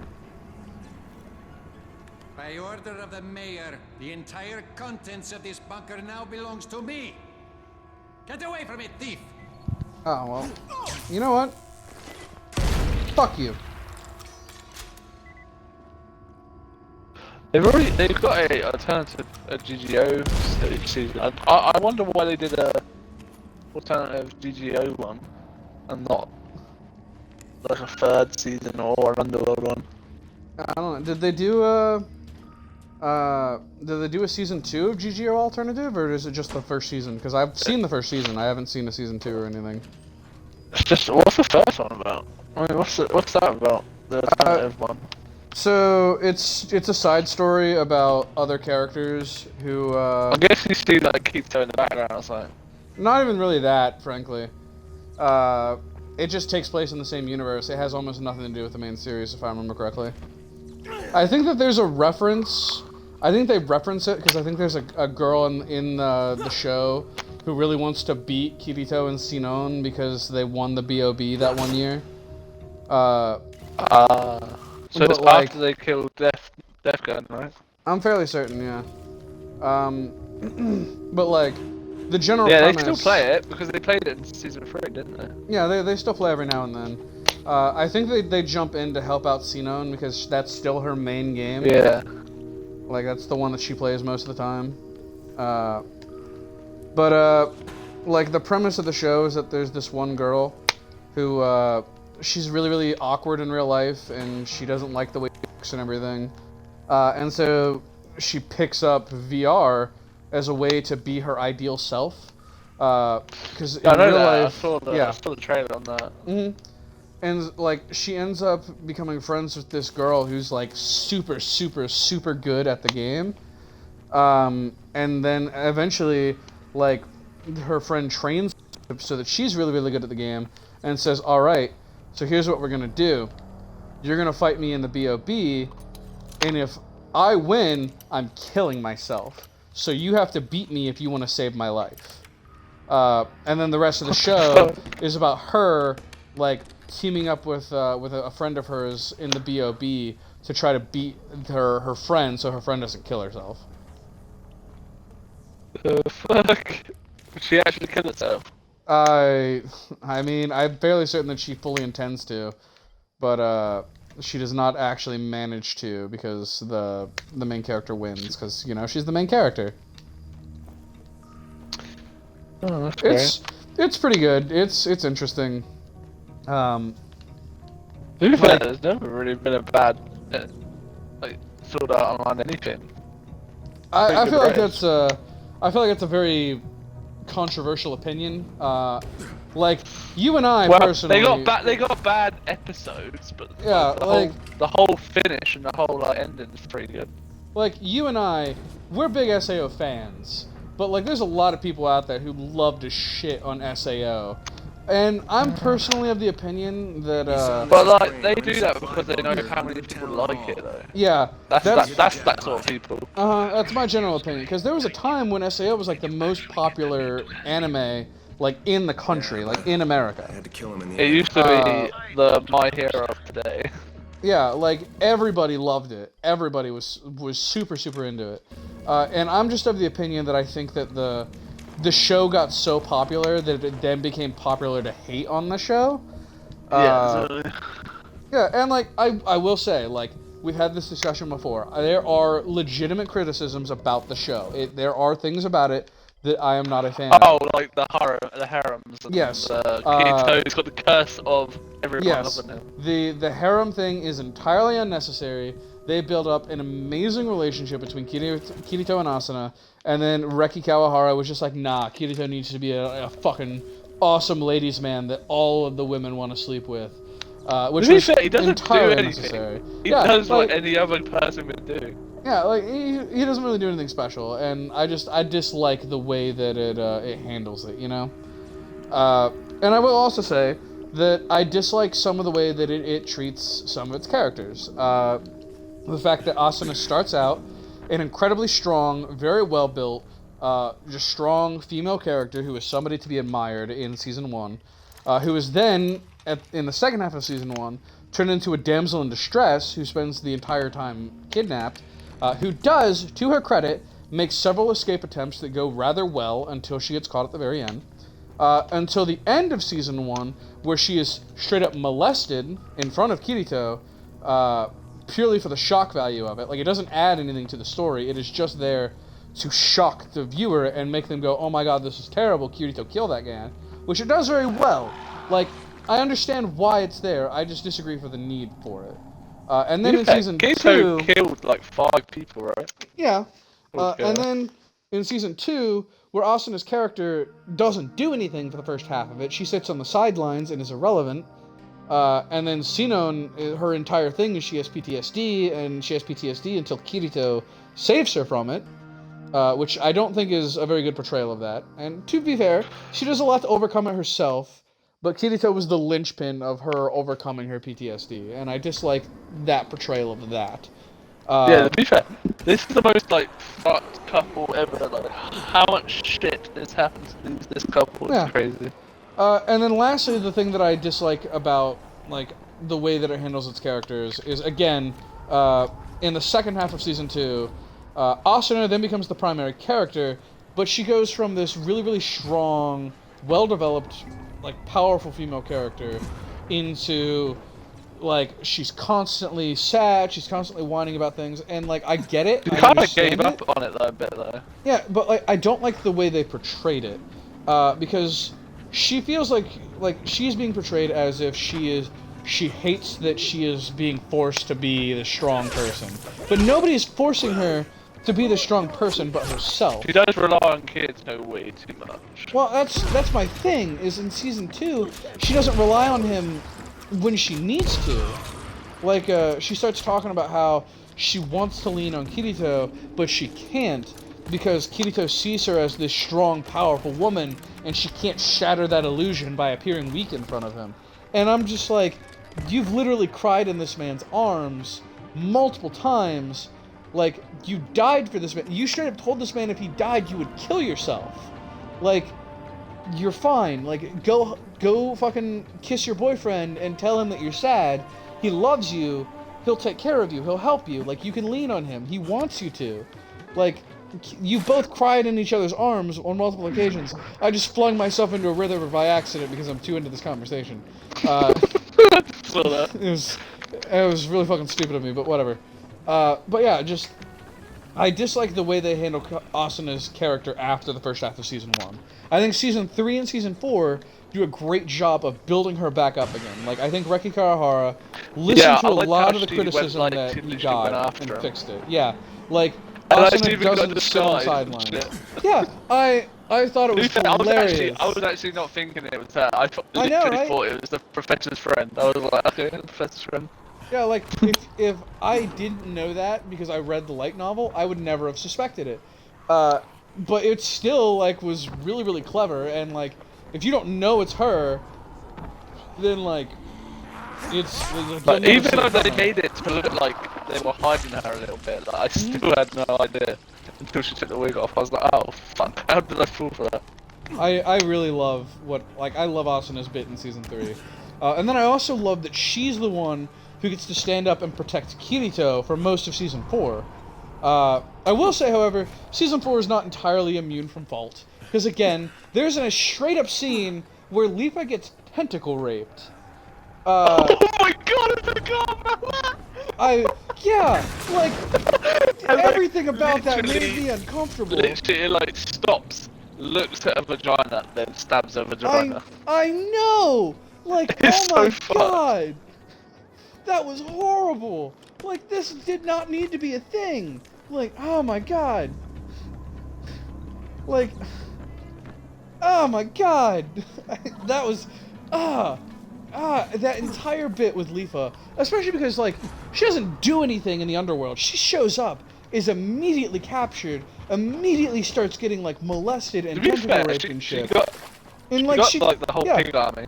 Like, she does eventually escape, and then she goes on to be a fucking battle queen and shit, and, like, rescue the pigmen and everything. She's like, I can do this because I'm Gitbo's sister, and yeah. Blah, blah, blah. But, like, the fact that she shows up, is immediately captured, and then immediately sexually assaulted was really, really over the line, and made me genuinely uncomfortable while I was watching it. Which, to be fair, was the point. You were supposed to feel uncomfortable, but the fact that they included it at all was a red flag. Yes. It went on way too long. Like, it stuck around too. I feel like they could have done almost all of that and just had it happen off screen, imply that it happened, and had just as strong an effect. But it stuck around too long, it was too graphic, and it just made me uncomfortable. And then, like, they tried to make the pig strip. Oh yeah, it was just, like, that entire scene was just, it was very poorly handled. And then, then the pig, like, took it down, and then she just got chopped in half. Oh yeah, like, it was not handled as well as it should have been. I will 100% say that with complete and total honesty. Aside from that, however, and aside from the fact that Kirito spends pretty much the entirety of season 4 brain dead, I also wasn't a huge fan of Kirito's fight with the bad guy at the end. I thought that it was a little rushed. I think it could have looked a whole lot better and shit like that. Oh, like fucking the Starry Night and then, like, everyone just doing their little thing. like essentially Kirito making a spirit bomb of all the people that he met in the underworld. He did fucking scare the guy to death. Yeah, like, literally. I like it thematically. I did not like the implementation. It was a very interesting concept, but the actual implementation fell flat for me. I feel like the coffin captain's still alive, obviously. Laughing Coffins dude, the guy who got turned into a tree? Yeah, he's still alive in the tree. Maybe. He said you might be let out in 2 years or whatever. Yeah. I mean, they do show him in the real world, and he's like a desiccated, like, drained body or something. Like, I was strongly of the opinion that he probably did just straight up fucking die. But I mean, it's always possible. Oh shit! Just because he would have been done the whole like 5,000 speed up thing. Oh, he's dead. He's big. He's dead. Yeah, he's dead. almost definitely dead. Like, if they like can only survive like what 400 years. I don't even think it's that. I think they said that it was like 200. No, I think that's how long they were in until they slowed it back down. So yeah, they were in there for like another 100, 200 years or something like that. But like they say that I think it was Administrator mentioned that like her Fluck Light was like at capacity and she started deleting memories once she got to around 200 years old. Yeah, like oh my god, it's a fucking like I just want to see this fucking like god Kirito guy in action. Yeah, I want to see more of that. Like that was super interesting. Also, I really enjoyed. I thought he was a fucking god at the end. Yeah. How weird was it that he just randomly knew how to fly? He was like, yeah, I'm flying now. Let me just pick you up. Yeah, like, like there were definitely parts of it. Like I felt like Kirito was too powerful. Like I felt like Kirito and the bad guy were too strong for the show at that point. You know. Apparently he wasn't though. Apparently he wasn't. Yeah, the like guy still owned him until he got full power. Yeah, like I said, I feel like the show, the implementation of a lot of the concepts in the final battle, where I felt a little hand wavy and could have been handled a little better. Yeah, I thought the secret to beating him was not trying to like angrily kill him. Yeah, like you had to kill him with like a pure heart or something. I don't know. Like I said, I really enjoyed the season. I think that it's a very, very good season. I take issue with a little bit of the implementation of it. Like, oh, excuse me. Like I think that the God Kirito thing is cool in theory. But I think that the way they actually did it left something to be desired. I felt that Kirito and the bad guy were too strong for an anime about dudes swinging swords at each other. Yeah, it wasn't even swords at the end of it. It was just secret arts, just fucking all over the place. Yeah, at the end of it, like they were full on just magic blasting each other, and like it was cool. Like I enjoyed it. I felt that the animation of it, like it didn't look as pretty as SAO typically looks. Oh, I did like the Asta fight though, when she got her wings. Oh my god, that was actually pretty sick. I love when that, you know, when she like was fighting against the captain of the Laughing Cough, and then she got her wings, and then like and then put the holes in his chest. Oh yeah. The entire Asuna bit, in my opinion, was really, really well handled. Like I loved her fight scenes. Like I love that. You know that animation style that they use in fights, where like they make everything so rough and like fucking just crazy. Not like clean, like super clean. Like they make it like all like really rough and like crazy. I like when that happens. Yeah, I really like. I generally am of the opinion that I think season 3 is better than season 4. But season 4 had a lot of really, really interesting concepts and designs and stuff that it did. Oh, there's a Hellraid poster here. Oh, I did not realize that. It's interesting. I thought you just had to go back to the tower to do it. That's cool. Yeah, I'm really, really happy we're getting a progressive anime. Like I said, I've read all the manga. I read most of it online, I kind of really, I've been thinking about buying it because I bought a bookshelf that's on its way. And once the bookshelf gets here, I think I'm going to buy the entire SAO Progressive manga series that I actually put on. I don't look online. You want to know how much it is to buy every single chapter for, every single volume for One Piece? A lot. Like $500 or something. No, it's like 1,500 or something like Jesus Christ, man, that shit's long. Dude, one of the YouTubers that I follow, he's mainly a Dragon Ball YouTuber. He's called Totally Not Mark, and he's got a lot of really good content. Strongly recommend. But I love so Totally Not Mark. He has a series called The Anatomy of Anime, where he takes a character and breaks down that character from a writer's perspective. And one day, like, he decided that he was going to do this thing where he was going to review every single chapter or every single episode of Dragon Ball Super and Dragon Ball GT and compare them to each other. I hate Dragon Ball GT. Yeah. Oh. So he reviewed every single arc of Dragon Ball GT and every single arc of Dragon Ball Super individually with episodes covering each one. And then at the end, he compared the two series together to see which one that he thought was better. Or at least which ones did what parts of them better. You mad? Super. And then that series of his got so popular that he took some recommendations, and he eventually decided that he was going to review every single arc of One Piece. And so... Man, that must have taken him a year. Yes, he quite literally spends an entire year, because he's only reviewing the manga. And so he would take a week, he would read through an arc of the manga, and then he would make a video reviewing that arc of the manga. And then, like, he would take another week, and then he would read the entire, like, arc of a manga, and then he would do it. So this man has literally spent the entire last year buying every One Piece fucking volume that he could get his hands on, and reviewing them just for YouTube stuff. And, like, it's good. Like, it's literally the only encounter that I have personally had with One Piece, because I don't have any interest in watching it, but I like his content, and so I wanted to watch his content.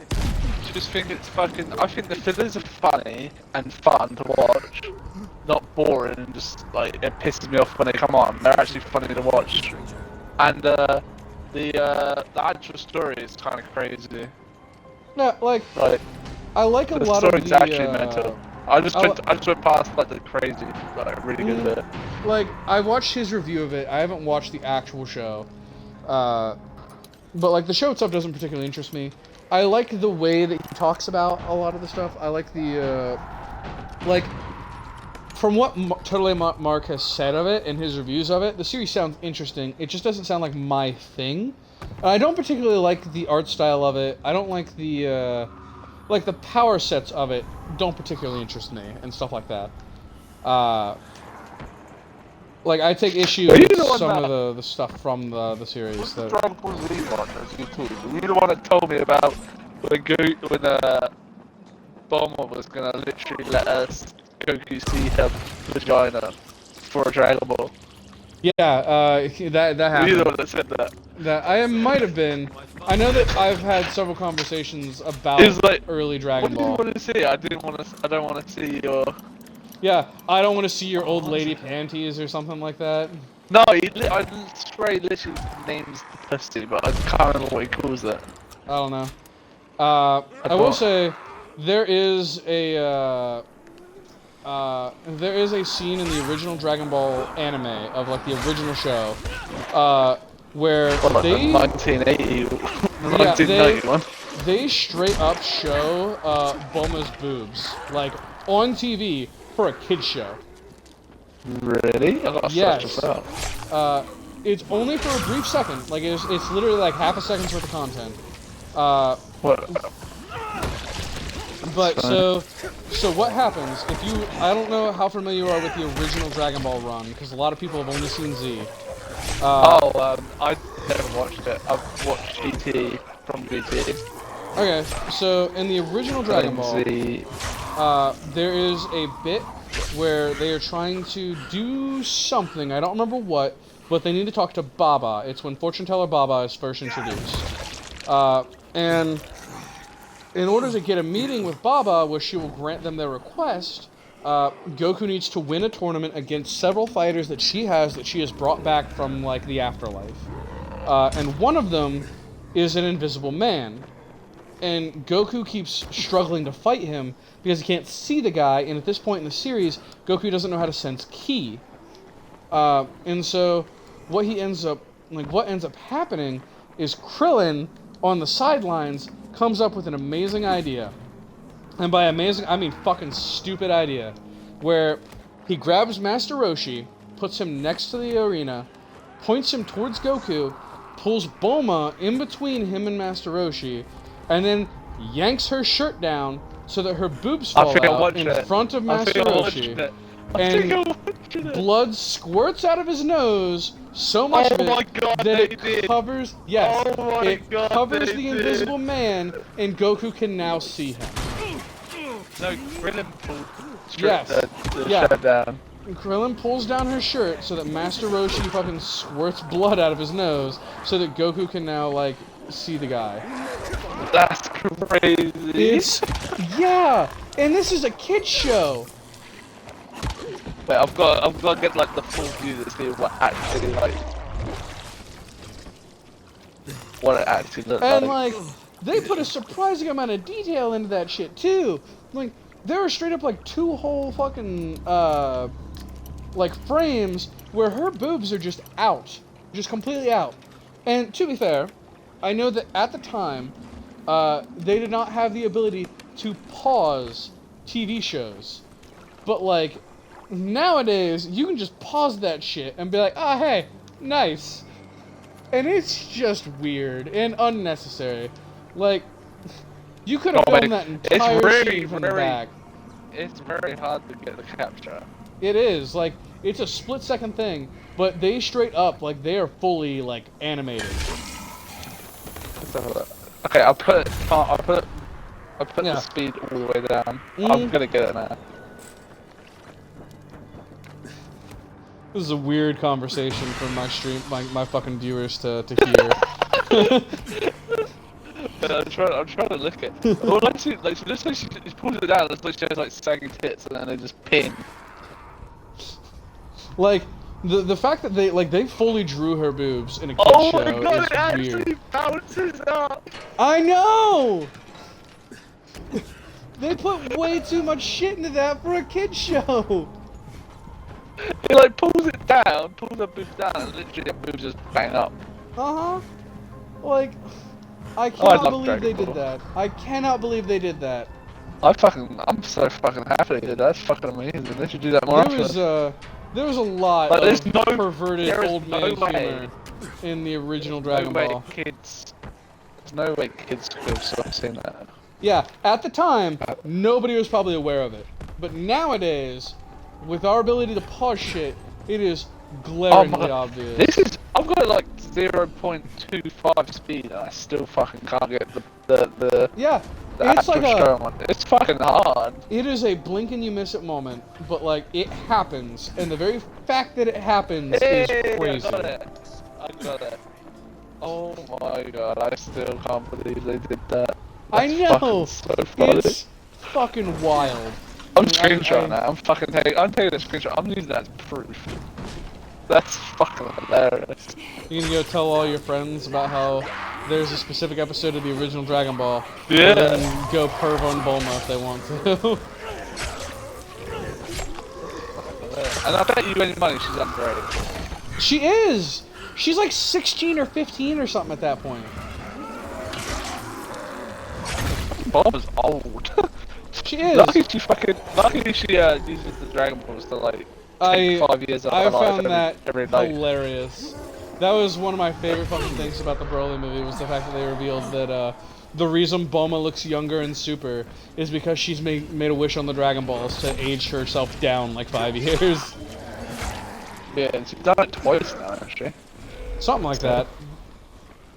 So like she's got like age of 30, but she's actually like 40 something. Yeah, which, to be fair, Goku and Vegeta are both like in their 50s at this point, so. Are they? Yeah. Which, you have to knock, like, a handful of years off for Goku because he's been dead for, like, 8 years total. Oh no, he's 37. He's not 37. He's not 37. 37. He may be physically 37, to be but fair, he's older than that. with his dead years and shit, that could be right. Yeah, like, he spends 8 years dead, so it's very possible that makes his physical no, age here we go. How old is Goku in 2020? Goku was 3 when he came to Earth, 42 has passed, which means he's 45. But remember, Goku was dead for 7 years, which brings... Oh, so it's 38. Well, it says 7 years. Yeah, he's been dead for 8 years. Because he spends 7... So he spends 7 years dead between the Cell Saga and the Buu Saga. But he's also dead for an entire year after Raditz kills him. But he's like 37, 38. Yeah, but then, like, you have to remember, Vegeta wasn't dead for that time period. So Vegeta is just legitimately in, like, his mid-40s. Apparently Vegeta is 48. Yeah.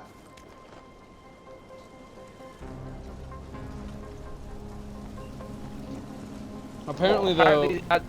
Apparently, at the end of the whole thing, he's age 780. What?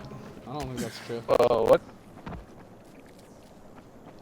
Considering How I'm... can Super Saiyans live for? Like, they must have, like, obviously, extended life than humans. I don't think that they actually live longer than humans, but they do say in, like, the manga, and I think in the anime, that, they age better than humans. So, like, a 50-year-old Saiyan is the equivalent of, like, a 30-year-old.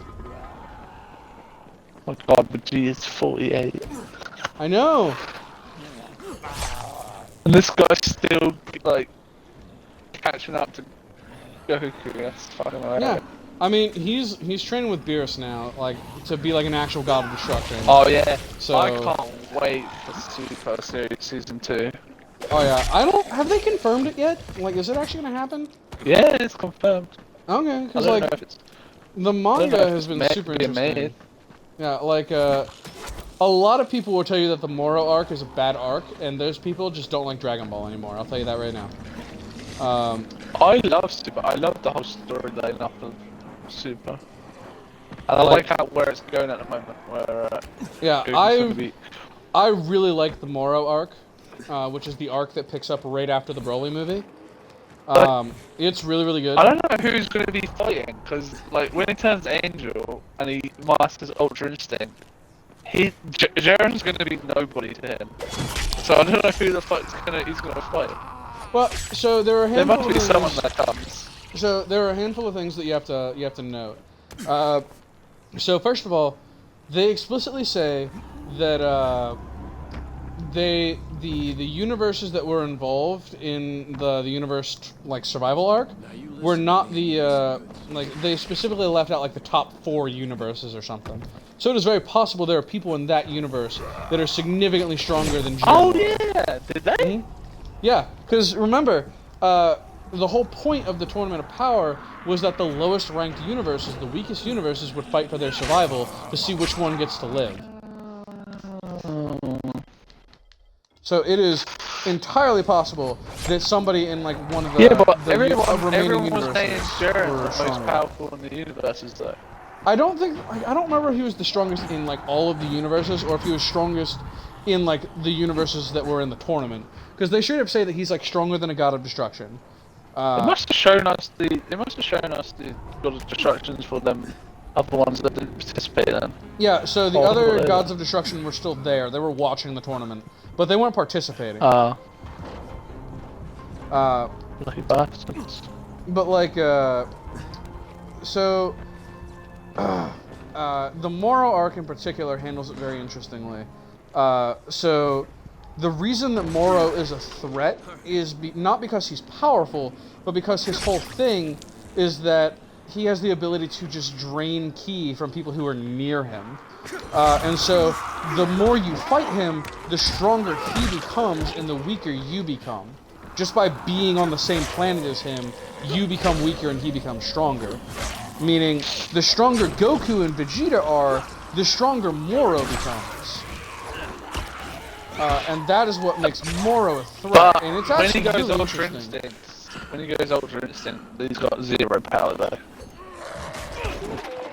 I mean, so he straight up drains all of Goku's like God Ki as well when he originally goes like Ultra Instinct.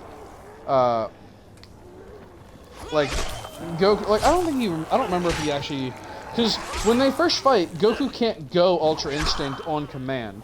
Goku doesn't figure out how to do that until like the end of the arc. He does it like in the tournament pack. He does it like 3 times. Yeah, but he can't do it because he wants to yet. It's like Super Saiyan, like just because you know how to do it doesn't mean you can always do it. The last time he does it, it looks like he mastered it. So he mastered how to use the form, but his body can't keep up with the form is the problem. So like, yeah, but, like that was like when he was God, he got a taste of God, so he knew how to do it, but then he couldn't do it anymore. But then he learned how to control it. So that's what he's saying. Yeah, like in the manga, Goku knows how to use the form, but his body can't handle the form, so he can't enter the form himself yet. Oh, that's why he probably needs to turn into a angel. I didn't like how, have you seen like the whole like angel transformation thing? He's got a watch and he presses a button on it. I have not seen that. Yeah, he has like a watch and then he presses the button and his hair goes white. I don't know if that's from the actual series or not.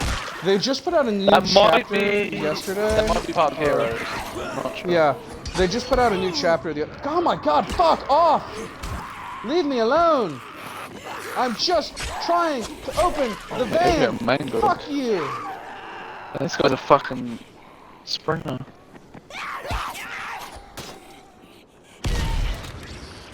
Blink. Oh man, you're fucking, he's making a fool of you, that I'm just trying to open the fucking van, and zombies keep coming. They won't stop. Camouflage. I think I used more fucking medkits than I'm gonna get out of this fucking thing.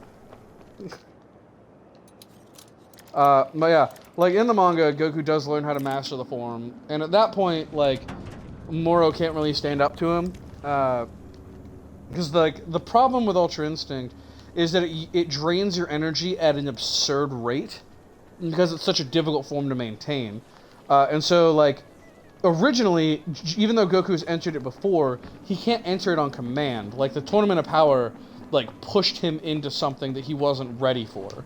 And so, once Moro like beats the shit out of him initially, he goes and trains with an angel, and like Moro, like, learns how to do it. Yeah, he's the goat guy. Yeah, he's kind of crazy. Yeah, he's like a Cell kind of guy.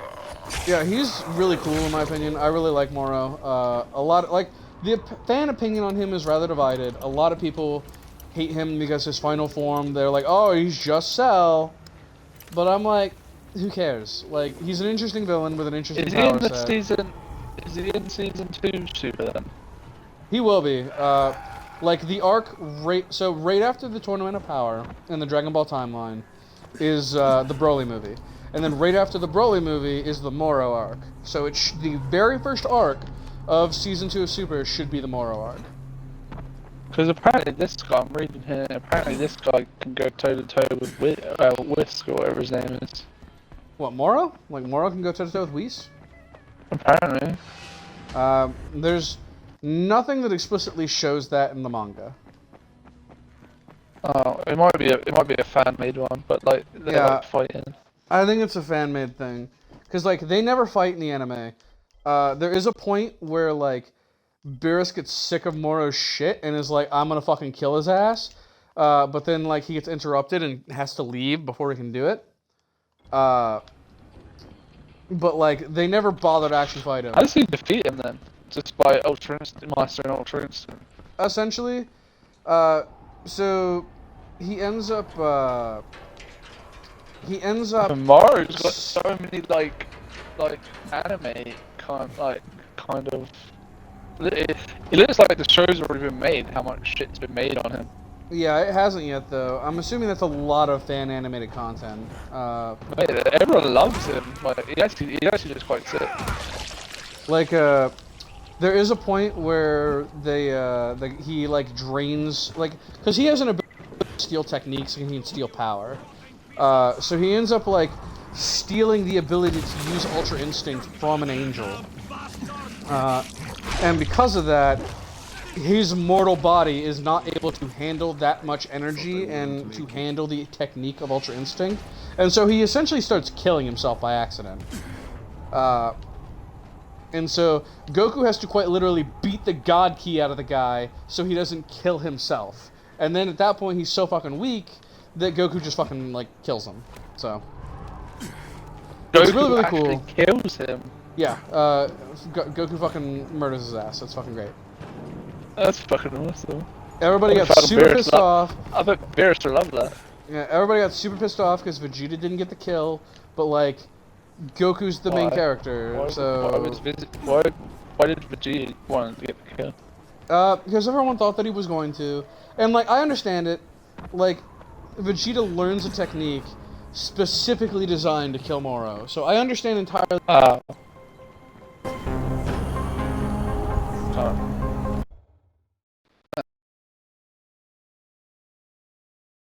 Hello?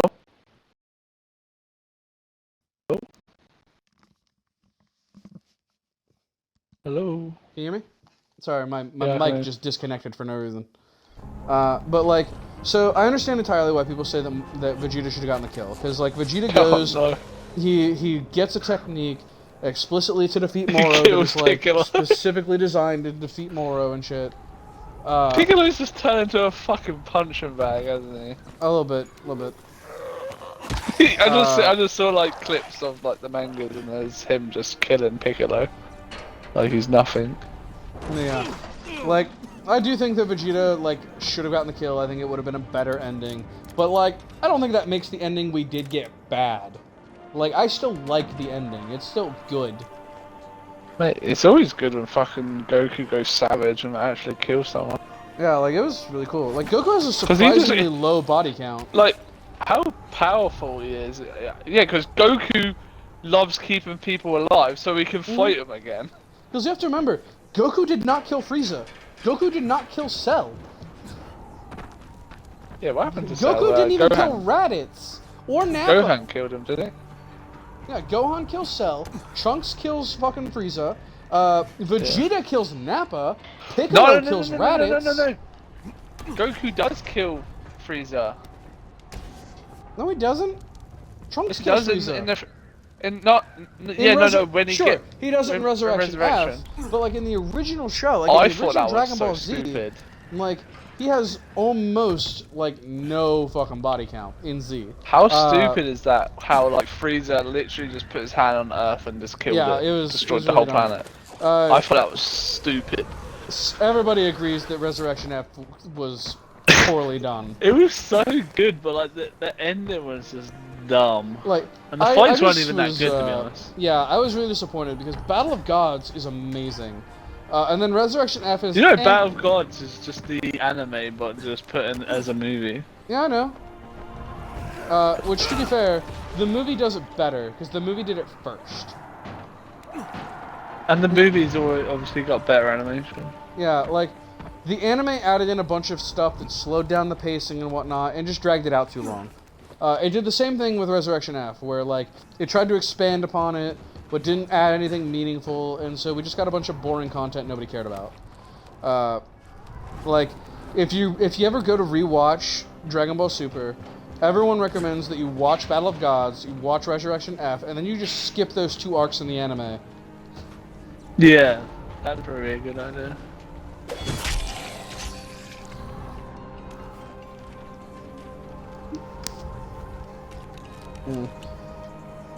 Yeah, like I love Super. I have some very strong issues with Super, but it looks like those issues have essentially been fixed with the manga, like the latest chapters of the manga. Because like one of my issues with my biggest issue with Super is just the way it handles storytelling. So if you remember, in Dragon Ball Z, And even back in the original Dragon Ball, each arc usually sets up the next arc. Like, Raditz directly sets up Vegeta and Nappa showing up. Vegeta and Nappa directly set up the Namek arc. And then once they get back from the Namek arc, they immediately set up the Android arc. The Android arc seamlessly goes into the Cell arc. And then, like, the Cell arc doesn't really set up the Buu saga, but it doesn't really need to because there's a 7-year time skip. So, like, I don't particularly care. Yeah, the thing that ruins fucking Dragon Ball Z is the fucking timeline, different series crap. But, like, in Dragon Ball Super, you can rearrange just about every arc and put them in whatever order you want. Because there's almost, like, they don't have anything to do with each other. Like, the Universe 6 tournament has... They do talk about other enemies, though. I mean, sure, they talk about it, but that doesn't mean that it sets it up.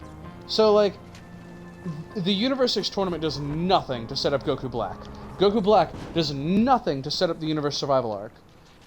And so on and so forth. Like, you could rearrange them, and the only thing that's really going to matter is the fact that, like, hey, Goku can go Super Saiyan Blue Kaioken. And that's really it. Like, I liked how Goku like fucking got the Emperor or whatever to fucking kill that whole planet. That was quite funny. Yeah, I have very mixed feelings about the Goku Black arc. The first like 2/3 of the arc are really, really good.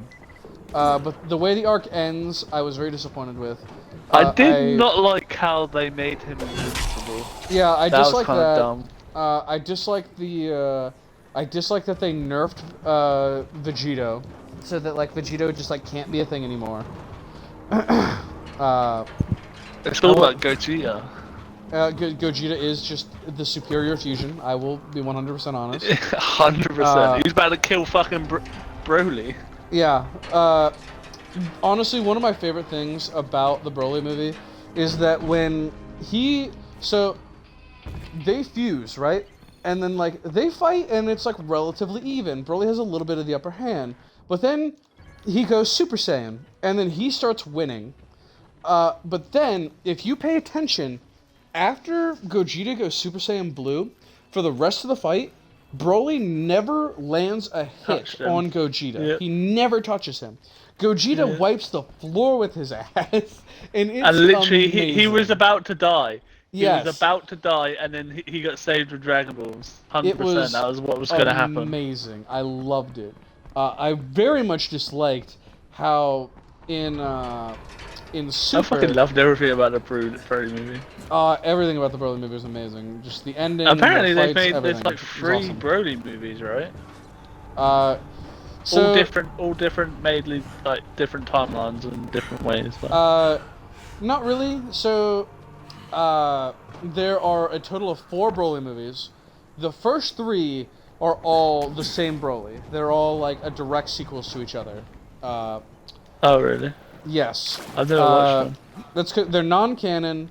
The first one is like the only one that I think is actually good. And this is like an all-in-one one. Maybe. I don't know if there's like a bundled movie of all 3 of them. They're not particularly long, if I remember correctly, so you could very easily watch all of them in like the time it takes you to watch like 1 or 2 movies. But for instance, like the first one is when Broly first shows up. The second one, Broly shows up again and fights Gohan, Goten, Trunks, and Videl. And then in the next one, I like that. I like how they actually used all. Back in the day, they used to use all characters. Yes. Everyone it was so good. They used to use everyone. Everyone had their part. Everyone was part of everyone was a main character. Mm-hmm. And now it's just fucking Vegeta, Gohan, Beerus, and Wiz. That's all there is. Yeah. And Bulma. Bulma's like a fucking main character as well, man. One of the things that really annoyed me was that there's a bit, I think it's right at the start of the Goku Black arc, I think is when it is when Goku's like, hey, yeah, I'm gonna go train at Lord Beerus' place. And then Goten is like, hey, Dad, can I come? Yeah, he wants to go train.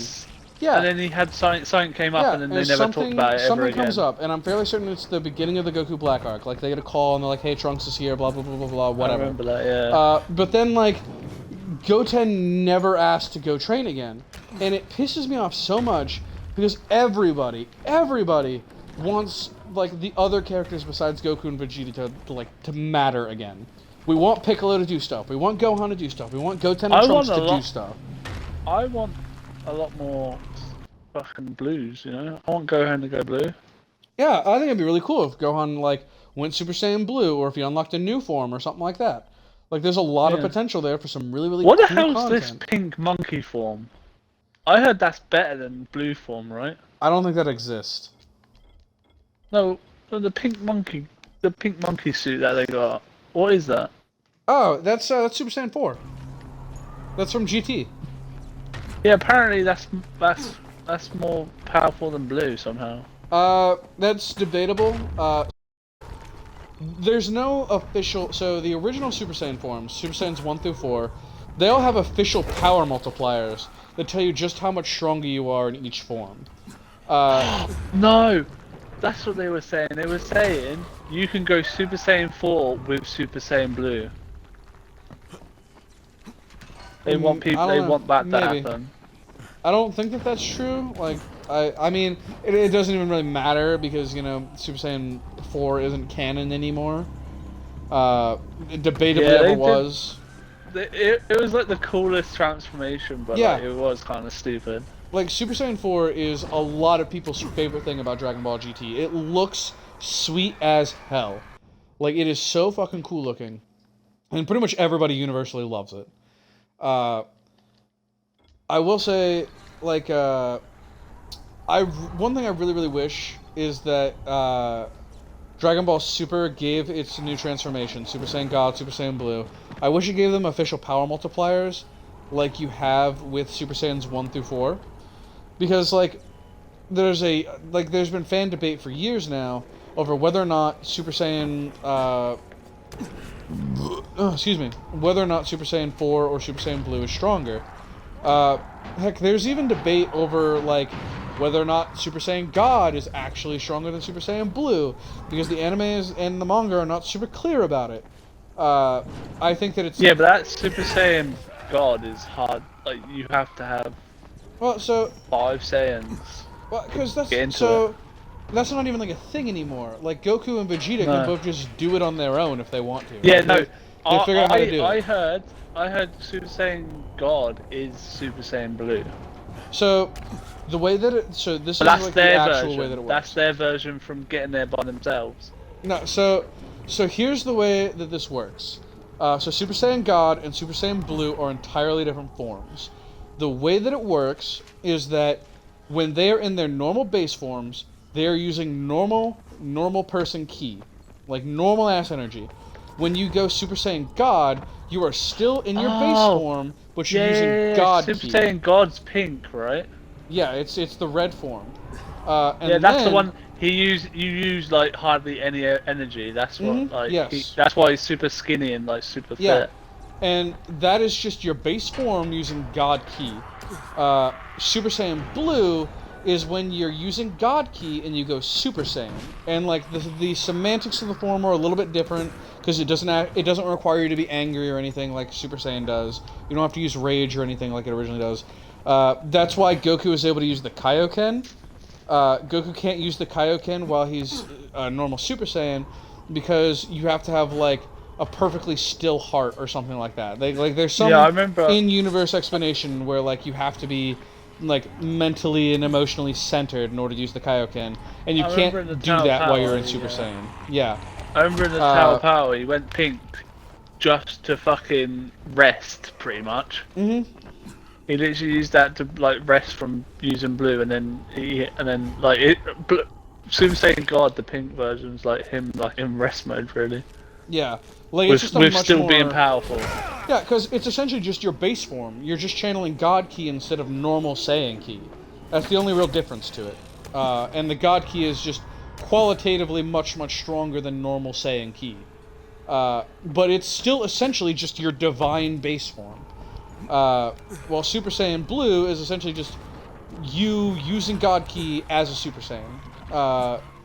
So like, Super Saiyan Blue is significantly stronger than Super Saiyan God, but it uses a fuck ton of energy really, really quickly. And so it's hard to maintain for a long time. Super Saiyan Blue's like a power. That's like a power stage. Yes. I will say, however, I don't like Super Saiyan Blue. I genuinely hate the form. I fucking love Ultra Instinct. Ultra like, Instinct? Mastered. Ultra Instinct is so fucking cool. Everything about Like, Ultra Instinct is great. Everything about it, like the fucking white hair, the glow around him, is just fucking sick. best form. I also Goku. Goku, I want yeah. Vegeta to have it like now though. I really want. He's not gonna get it. He's gonna get a different form. It's gonna use like purple Ki with like purple hair or something like that. Oh, you mean he's gonna have God of Destruction? Yeah, he's gonna have a God of Destruction form to counter Goku's Angel form with fucking Ultra Instinct. I think he'll learn it. Well, to be fair. Oh shit! One sec. I think he can't. Well, Wiz keeps telling him that he needs to lose this jealousy kind of like eagerness to try and beat him. So like, because you have to have like a calm mind, and Vegeta is like the most non-calmest person ever. Yeah. To be fair, he has chilled out a bit recently. He's quite a chill person now. They very much imply that's that what, like that's what Ultra he's trying to do Instinct though. just doesn't work for him because like he can't Well, he stay can't, centered the way that Goku does. He's not that type of person, is he? Yeah, like the form just doesn't fit his personality essentially. Like it requires something of you that Vegeta's personality works against. That's why I think it's perfect that he went with Beerus. Yeah, so Goku went with that's why like his new divine form is gonna be like a God of Destruction thing. But yeah, so. But yeah. Angels are more powerful than fucking God of Destructions. I don't necessarily think that that's because of Ultra Instinct. I think that just they are like the personal creations of like excuse me, of like Zeno, of the Omni King, and so that makes them super powerful. Like they were made to be super powerful or something. I think something's gonna change. If it was me, I would change Zeno somehow. Like maybe Zeno changes himself, but like, or like turns into like, I don't know. Yeah, I don't know how you do that. He can't. Somehow they got to figure out how to change Zeno to not be Zeno anymore. And what type of person he is. So anyway, it's 11 o'clock at night. I have to work tomorrow. I've stayed up significantly later than I was planning to because we were having a wonderful discussion about fucking anime and shit. So I'm gonna hop off for the night, and I'll talk to you some night this week. I just joined your party just to fucking get what the fuck that whole spaceship shit was all about. you needed to fucking talk about SAO, bro. I thought it was somewhere in the manga that you would know. Yeah, I get it. I understand. So yeah. But good night, bud. I'll talk to you some other time this week. Yeah. Let me